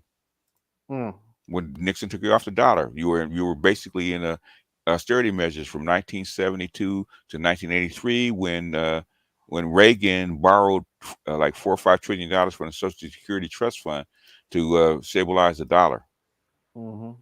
That's why interest rates fell so fast, is because you stabilize the dollar with the security of the Social Security Trust Fund. Yep. So a lot of your politics is based on economics. Yeah, that's true. And y'all got quiet all of a sudden. Before I couldn't get a word in edgewise. Yeah, it must be almost that time. That live stream made me take a short nap. Oh, you know, the thing is, I understand what they say, and it's fine. Okay, what they go through, what they say is fine. The thing is, I don't know why they have a problem with me. That's the thing I don't understand. Because nigga speaking. I don't still understand what the problem is with me. I think somebody cut a clip. I got to look at it. He was actually addressing me in the fundamental disagreement. I said, but nigga, you ain't got to come on and cuss me out because we have a different ideology. Okay. Mm-hmm. I don't think that's worth the cussing out personally. Me neither. Mm-hmm. I don't know. Maybe Charles, that being your area, maybe y'all see it a different way. I don't know. Sometimes I think men, especially in this space, they take offense to things which probably wasn't meant to be. I think a lot of tensions are high when it comes to beliefs. Okay. So to me, I think I still do not know what actually he took offense to. A disagreement about ideology, it's not an offense. What did he really take offense to? I think it was the blues, no matter who. Well, how come he didn't take offense to AB saying it for a whole year? But Bigger dog bark. You're the bigger dog barking. Hey Charles, wait a minute, Charles. This speaking with like, share, subscribe, hit the cash app, support the show. This program has been brought to you by Wow. Sassy Roland Vote Blue Sauce. Oh no, not Sassy Roland. So AB. Yeah. I have a and question for you. would that be cool to call his ribs baby back? I don't know. I took the whole pig. I don't know, man. I guess he will be grown back, huh? Go ahead. I have a question for you, AB. Yeah. With that term that you came up with, blue no matter who. Actually, butthurt. Are you referring? Are you referring to any person or persons in particular when you use that phrase? Okay. The term I came up with is actually it's in the title, butthurt blue. And the original target for that was Man of Tomorrow. Okay. Because whenever he comes around, he has a stick up his ass, and he's an asshole. Yeah, that's true. True that. And it pretty much the butthurt blue can applies to, the not necessarily lefties, but these vote blue no matter who knuckleheads who getting their fees whenever you disagree with them. That's what butthurt blue's for. That's the term I came up with. Now, vote blue no matter who. That actually is, believe it or not, a term I heard from a Democrat shill. I told him I don't agree with voting for Biden in 2020, and he said he was vote blue no matter who. That's the first time I ever heard that term. All right, who said that? Who A said Democrat the term? shill that I know in real life. Oh, okay. So the answer, I think, what BGS was talking about, as far as why pick him and bypass everyone else that's saying just as worse, or more, or more. Yeah. I think, and I don't think it's just DC. I think we talked about this like maybe a few years ago. There's this age bracket that no matter what you say, BGS, if for some reason, even if you said the sky is blue, they gotta disagree because you said it. Okay. And now we're mixing politics in there. Okay. And then, because I had to really look at everything from what I witnessed. And I think there's this age bracket to where it's something when you say things, even if someone else says the same thing, it triggers them more. Okay. I don't know why. That's why I was saying, the conversation may have to be had away from the audience so they can, so they can get some more honest answers. But it's kind of hard for people to address the real answers when they know there's an audience. So they kind of clutch your fist up. And They know my Twitter, they know my email, they know all these ways to get in contact with me. If they had an issue they wanted to address outside of the public, they could have done it. But here's the thing. I don't know. I'm looking like, okay, I taught Xers, millennials, Zs, and now alphas. Yeah. And I'm looking at how this stuff unraveled because I received some of the same treatment as a teacher. Okay. And the thing is, for some reason, it's almost like if a child says a joke in the classroom, it's one thing that the children are laughing, but how come the teacher's laughing too? Okay. I feel a certain way. Okay. So maybe, and the thing is, I don't think maybe they might not be able to admit it. I'm not going to be the bigger. I'm not going to be the bigger person this time. I've been doing it for 10 years. I know, but there's something going on with how things are being triggered based on a person's position versus just a opinion or a ideology. It's something going on, and I don't even know if they know how to even address it because it's a group of people. It's not just one. I've been noticing that the BGS, think about it. You got people from 35 to about 44, 45. Always come, whether it's your panel, 50. My panel. And I mean, that's the normal range where they really have to just go out of their way and just spaz out on these panels instead of just, having a cordial disposition. So it's kind of weird. I can't put my finger on why, but that's what I see is something going on with that age range.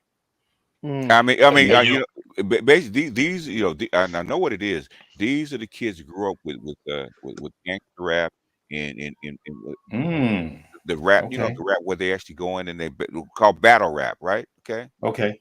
Because what's his name? Complex Design, right? Right. That's asshole design. Let me shut up.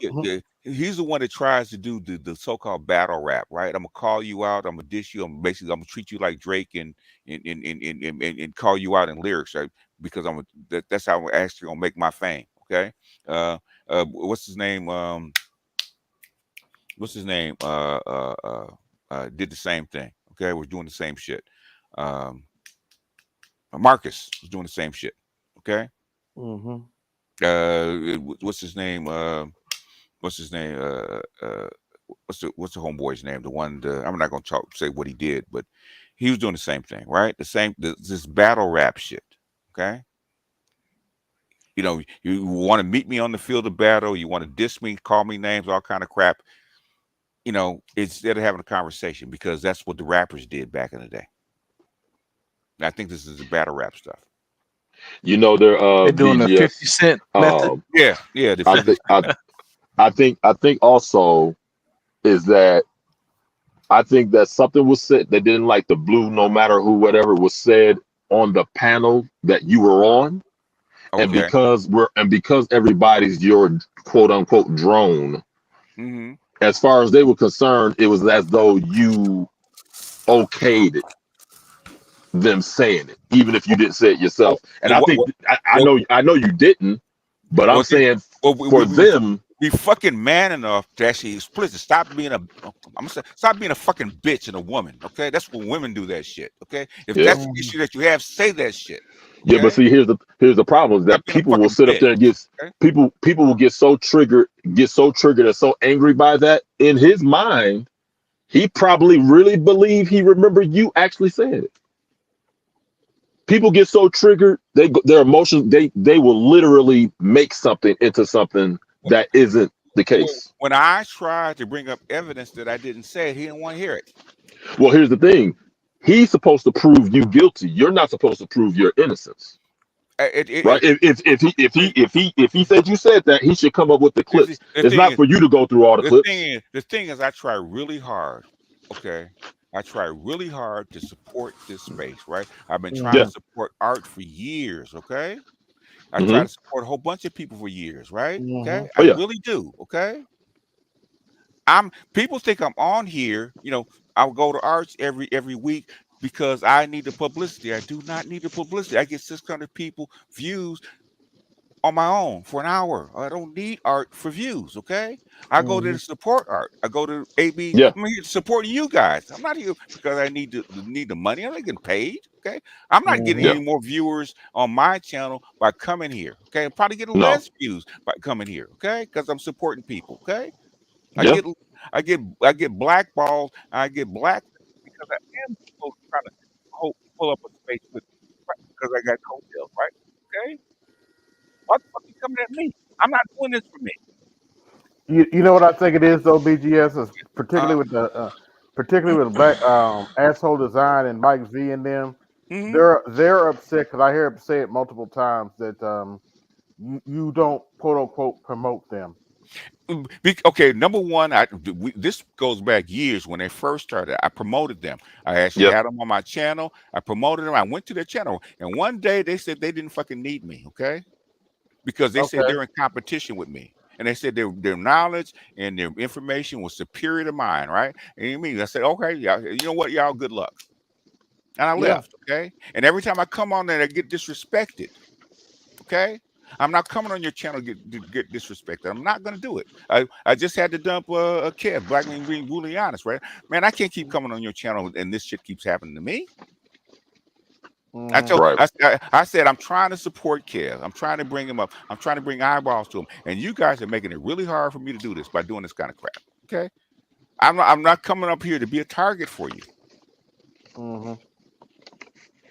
Yeah, what was he doing? Like bringing Gay Babe on or something like that? Yeah, Gabe, Gabe can come on and be polite and discuss whatever he wants to discuss, man, and use his manners. Okay, so I was trying to tell, that to DC. Okay, hey man, you ain't to come up here like that. But use your manners. I said I have never come on your channel screaming and hollering at you, ever. In life, okay, I don't come to anybody's channel with that kind of disrespect because I have manners. I said you can't at least loan me the same kind of courtesy, right? Okay, by calling, I don't call your people and people around you lackeys and drones and you in a bubble and all that kind of crap. I don't say that about your channel, but you feel comfortable calling the people that I fuck with drones and lackeys and followers of a cult. Well, like I said, well, from what I'm looking at, I don't, and I think Charles kind of said it too. I mean, the stuff that we just saw, was it Tuesday? Yeah. That's not his character. That's why it's weird to me. It's like for him to just go out of whack like that. That's I reached out to him. He sent me a text after that, but I haven't really got a chance to chop it up with him. But it's like I said, it's something going on because that's not like him. So what I'm saying is they should have had no matter what he felt about me, he's had enough respect for your channel not to come on and do that kind of crap. Yeah, I thought he had enough respect for you too. That's why this was throwing me away. Regardless, because he can come to my channel because I drop a link all the time. If you want to come on to my channel, cuss me out, okay? Then come to my channel, cuss me out, okay? Don't come to somebody else's channel that you're supposed to respect and admire and do that kind of, and piss all over the man's carpet. Yeah, because with BGS called me the next day, I was like, what did I do? then I later that night I finally listened to it, and like you said, it was out of nowhere. Just like it just turned to 11 out of nowhere. You guys were talking about something completely different. Yeah, that's why. Like, what's his name? Salchi said, I thought he was playing too when he first came in. That's I think I gave a little chuckle. I was like, okay, Then all of a sudden the N-word, was it? Did he say the N-word? Yeah, he did. Yeah, a whole bunch. Okay. Yeah, he really went off. I was like, what the fuck is this? Because you call you an N-word, but that's the MF comes out of my mouth because we don't, call me, call you MF all the time. But he kind of ended when I started calling him a Kool-Aid kid. He didn't like that. Okay. Yeah, I can spit names too. Okay. Drinking a freaking Kool-Aid kid. I can call names. Okay. Yeah, that fits. So that's why I asked the question earlier. After politics, after November or whatever, then what? You know, there's gonna be some more we- beefs or you know, the thing is, okay, all right, we LA kids, right? Okay, right Cali. How many times you get to stab us in the back? once. Okay. That's it. Now, so you don't give me an apology, okay? It stands, okay? Because I have no clue. There was no build up. There was no animosity. There was no go back and forth leading up to all this. It's just all of a sudden out of nowhere. Nothing. I haven't even contacted or said anything to them in like 3 months. Okay, nothing. And I dropped you too. I mean, I dropped everybody else down because I thought you guys would be able to solve whatever. Just because you know how it is when you have panels Yeah, I and saw they that. make it worse and they egg it on and say a bunch of stuff. And plus, you didn't want to show favoritism. Yeah. You know, Yeah. you didn't want to be seen and everybody like, oh, you're showing favorites to this person. You're doing. I'm like, look, I keep it funky with anybody. And Like I tell everybody. He brought Charles' name up quite a bit, and I said, okay, let me bring Charles up. So He I wanted tell to everybody. talk to Charles. I said, okay. The thing is, the people that were there, that listened to me, that follow me on a daily basis. You think they're just gonna lie to for me just because I'm me? Really? No, it's just as a matter of fact that, like I said, no, on Tuesday, I said if BGS knows, hey, if it's a fair game, you got to defend what you believe. There's times me and BGS don't agree on certain shit. You know, It may never agree. but disagreement is one thing, man. Calling me out my name, cussing me out with I all think if y'all had to cuss each other out and get whatever off his chest, that could have easily been a phone call. you know what? I am not. Okay, let me put it this way. I am not your bitch. Okay, I am not some. You come on because you're upset to take it out on me. Okay. No, I don't think anybody should be disrespected, especially not publicly. If you got any kind of animus, go. There's people. The people that will listen to you. I am not that guy. Okay. I'm just wondering where. Well, I already know because one, I keep telling BGS, you're the journey with the biggest bones. You're the big dog on campus. What did number two say? What did number two say? You're the final boss. You know what? So in other words, guess what? I'm gonna start bringing. I'm start bringing the fucking sword. That's not coming in back down. Okay, you're not guys gonna not keep doing this to me. Okay, on panels. Okay, other people's panels. Okay. Like I said, you got to do what you got to do if you feel insulted. And personally, he back down first. I don't want to talk to you no more. I'll treat you just like I do my women. We can go for 5 hours if necessary. Okay, I'm not. I just personally think that should have been solved a little different. Sure, but it could have been solved. It could have been solved in 2 minutes. What's wrong? What did I say? And I kept saying I ain't say it. I ain't say it. But I don't believe it. I ain't say it. I ain't say it. Okay. Ask the people around that are on the panel that were with me what I said. Well, I don't want to hear from them because they ain't about that. But think about this, BGS. I mean, he said, I don't believe it. Yeah. So that means that he didn't hear it for himself. I have no. I don't. If he's going to say that, I have no clue. Okay. I'm gonna reach out. I have no clue. I think it's one big ass misunderstanding. Personally, I think it's a lot, and I think it's because one, somebody's gassing it up more than what it needs to be, from what I'm getting. Yeah, probably so. Yeah, that whole and I'm like, look, niggas been supporting niggas for the longest time. I've even told Complex, I said, yeah, you got a lot of intellectual shit here, but if you want people to support you, one, you got to be a little entertaining. You got to come with something to draw the eyes. You can't come with a asshole mentality towards people. And I think he's cool. I said when he played the music, the acid jazz, that was cool. You're getting it. You're getting sometimes. Like, even when I do the little funny shit or the woo or the videos, sometimes I got to get a little bit more animated so I can talk to you about the intellectual or the intricate shit. Like, because a lot of people, one of my partners, second in command for my company, I said, we need to start making content and talk about why is it important for to have security for these schools and probably try to get some contracts because let's tell the truth. Baltimore City says they're 500 officers down, but anybody who knows the department, you're really 1,000 officers down in a major city. Mm. So that increases the likelihood of deaths for active shooters. But of course, I might have to do something to gain the audience, and I think people get upset. I've been there. I'm okay with this. Okay, when you're bombarded or blocked or even shadow banned, which God knows it can happen, you got to find different collective ways. You know what got me over the hump a little bit? Shorts. Oh yeah, yeah. And they still do from time to time. And there's other times where BGS, Art, EB would support. People would come through and show support. Just like I show support to a lot of guys here. Yeah. They're like I tell people, do you know how many small? And I got 4,000 plus. You know, shout out to Electrician 480, man. Appreciate you.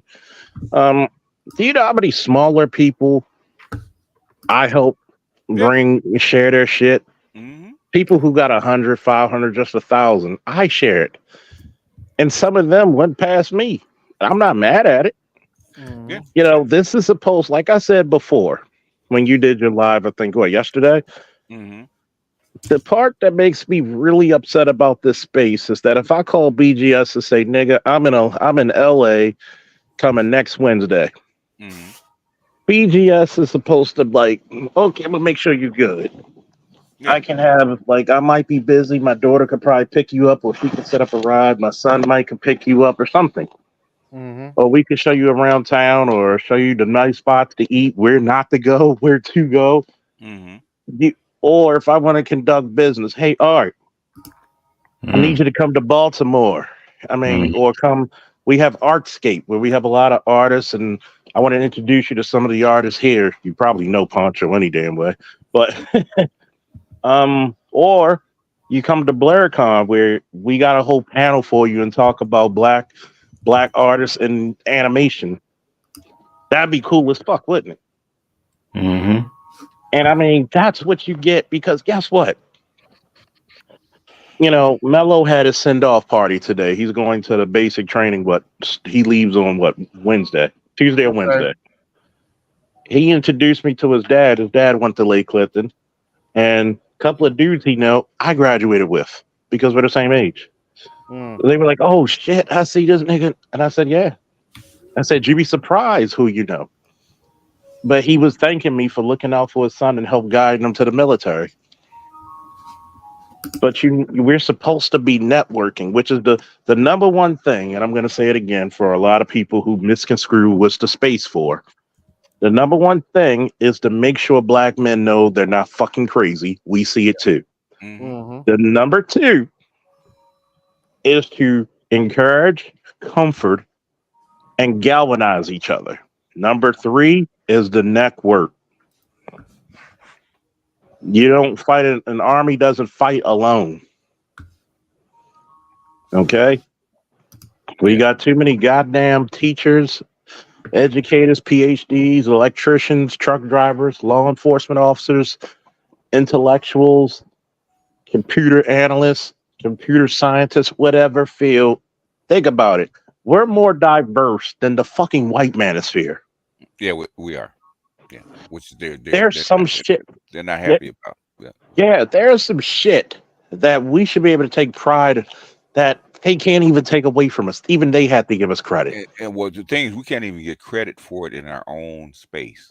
Exactly. Like Mike V. The Manosphere, they're not doing nothing. All that stuff that's happening has nothing to do with the Manosphere. So why are you here? If that's the case, it's not effective. Why are you here? Speaking of networking, the Manosphere Conclave final day is today in Houston, Texas. Yeah, they've been sending me pictures. So. Yeah, they've been sending me pictures. So, and shout out to Electrician for the Cash App. Appreciate you, fam. I got a Cash App. What Mookie trying to get you to go? No, he's trying to get me. He said he wants to hold one in Brazil.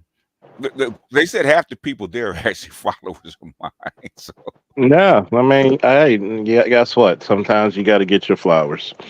And it's funny because, I was at the pool a couple of months ago with a guy and he heard my voice. Mm-hmm. And he heard my partner mention my name, Charles. He's like, dude, you sound so familiar. He's like, you from Baltimore, right? Yeah. He's like, you a cop? Yeah. So I'm like, oh, shit. I got to hurt this nigga. He was like, you be on YouTube? Yeah. He like, you know a nigga named BGS? Yeah. And to this, oh yeah, by the way, my ex to this day still call you VHS. Is that the one that's an actress and the one in the car? No, that's another one. Another one. Okay. It was the one who was the who got her legal studies degree. Oh, that one. Okay, yeah, VHS. Yeah, remember when you were talking to the VHS or whatever his name is about she was kind of bragging on us for a little bit. She was like, my ex and his group on YouTube, they're smart. Trust me, they talked about this 5-6 years before we even talked about it in school. So she kind of low key bragged on us, like you're like my ex is very smart. So is his friend of VHS. Oh my god! Like, oh boy, you talk about a videotape? Shit, damn, you dating yourself, huh? VHS. VHS, and it was like the last time I saw a VHS player. Ooh, oh yeah. I think I'm gonna go get one just for old time's sake. Yeah, I'm I gonna have. there's a lot of audio archives on VHS. I got to. Oh yeah. I had to convert them. Mm-hmm. So I only. It's kind of funny, like when I look at this shit, I'd be like, you should have a lot of good. There's nothing wrong with having debates. That's how steel sharpens steel. But disrespect should not be tolerated by anybody or given out. Now I mean, I've taken a lot of shots, man, and still debate without really getting upset. I mean, a lot of stuff has been said about me in this space that I could really go off and go ham on a whole bunch of people if that was the case, and rightfully so. But they feel that they can do it to me without no repercussions. You can't even talk to them like Kev. Black man being booted out. Dude, I told you for a year and a half, man, this is not acceptable. And then you get mad when I leave. Yeah, I'm like the whole thing. Even though I think he separated himself from Gay Babe or something, or Gay Babe just disappeared. Either way, there's no reason for Gay Babe to come because I don't come. And like I told him when I had to, especially when it was during the time my grandfather passed and I had to bury him, and I said, you know what? Since you want to be rude, I'm gonna show you what rude is. Fuck you. It was like, but no. When I showed you respect for your kids, no. You want to see me get ugly? Fuck you. Why you here? Well, he was like, well, no, fuck you. Why you here? And that's all I kept replying. Fuck you. Why you here? Nobody likes you. Fuck you. Why you here? And I didn't hear from him, and I'm not looking for him. I said what I said, and I meant what I said. And I'm like, you can't have negative people around you and think it's not going to drip. People are going to get a nasty taste in their mouth. And they follow me from channel to channel to channel to channel. Yeah, I had to kick out some of the Black Brain Trust because of Gay Babe. They called themselves coming up there defending them, and what was that dude's name? Lou or whatever. Free Zone Lou. Yes, whatever. It was Citizen Lou, whatever. Citizen Lou, okay. Yeah. He decided to get smart with me on my channel, talking about you ain't shit and stuff. I was like, I'm gonna fix you. Hello, I got something for you. I kicked him off the panel.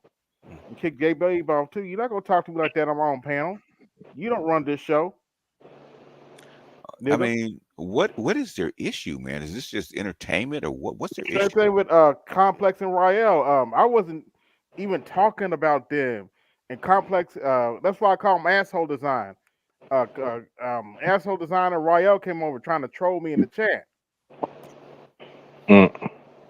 I mean, the thing is, you're part of the Manosphere for what reason? Okay, are you doing this?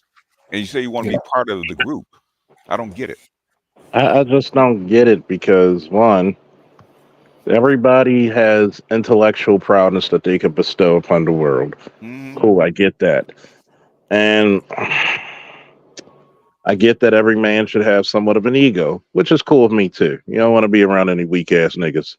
True. But you don't want to be disrespecting each other because when you come like disrespecting, nah, you're really gonna drive people away. Hold on, wait a minute, Charles. Wait a minute. Don't talk about Roland Martin like that. Well, Roland Martin said there's no ifs, ands, and buts about it.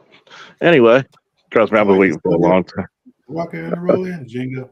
I mean, he, I guess, when I'm gonna get a video of Roland Martin and be like, it's jingling, baby.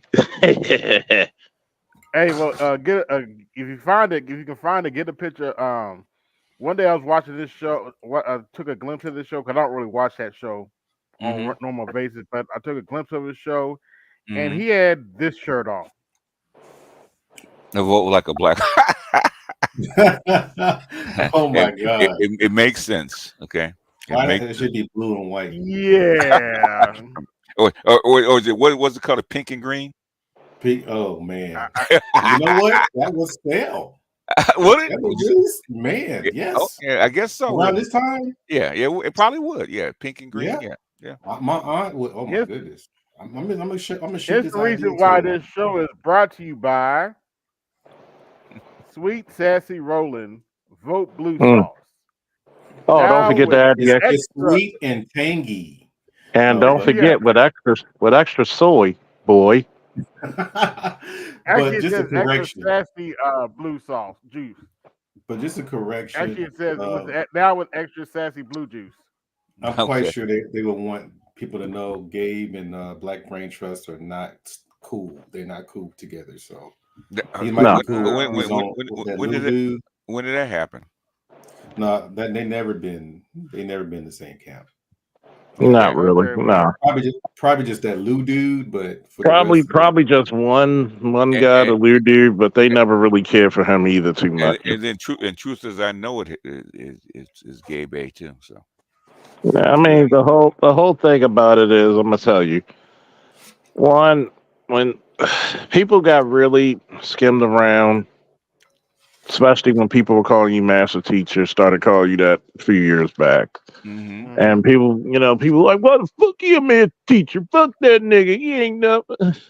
I'm like, I don't know. If you feel as though you're smarter in the subject, there's no shame in actually proving your mettle. It's the fact that when you want to invite people to debate, you can't find a motherfucker. But when you're trying to do something to educate people, I'm gonna come up there and I'm gonna embarrass you. I'm like, dude. Huh?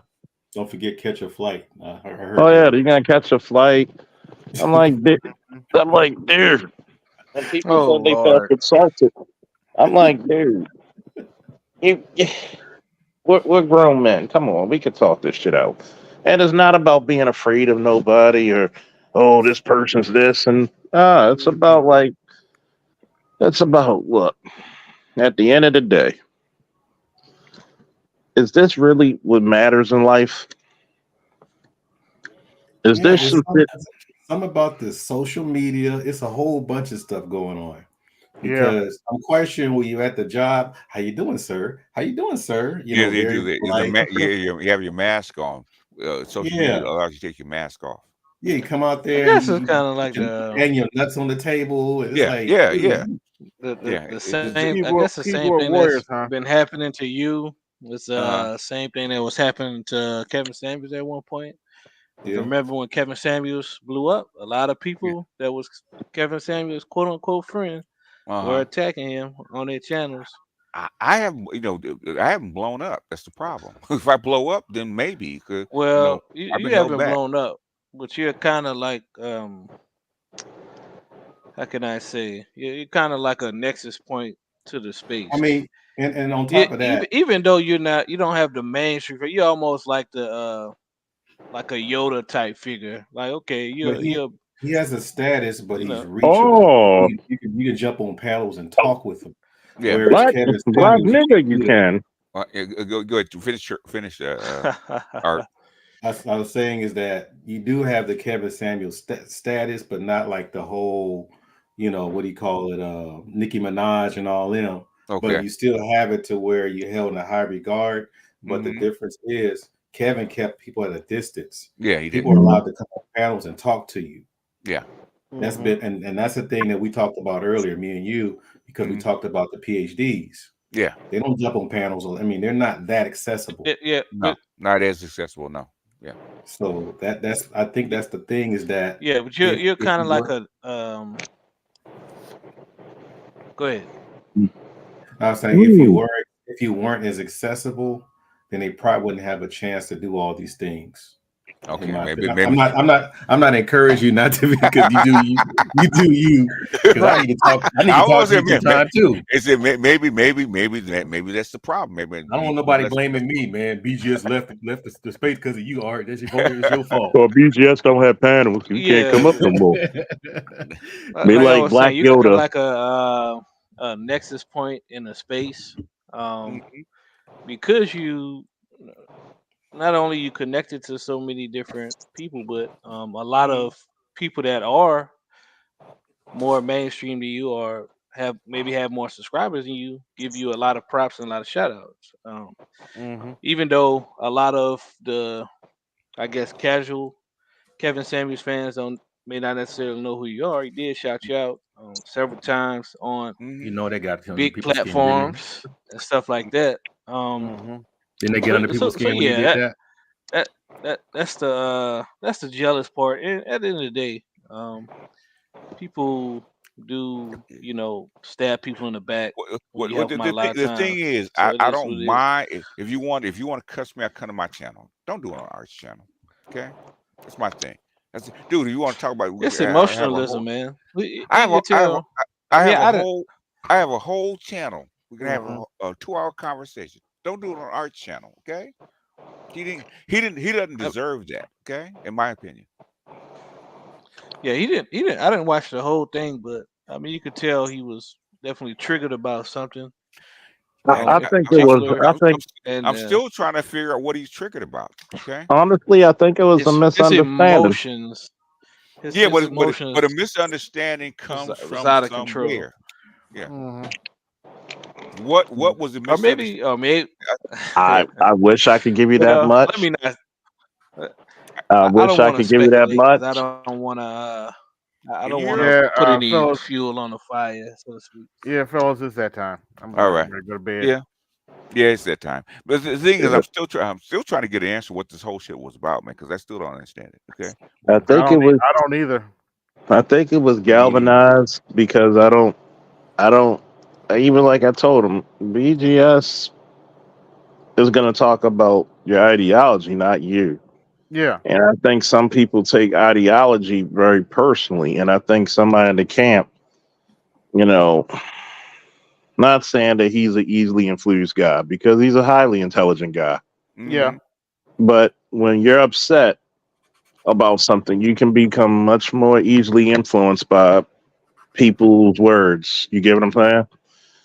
It happens to me because when I'm upset and I'm not focused on something, I can do it. So I don't want nobody to be like, I'm talking behind people's back because I don't, because I would say it directly to anybody. I'm not arguing with your big ass, man. All right, y'all. But no, I'm gonna just say this before all right, y'all. All right, big guy. All right, y'all. Hold my beer. It's just that like have a drink on me, man. All right, just calm down, man. It's just that I think, and DC's normally, believe it or not, even in person, a happy-go-lucky, even kill guy.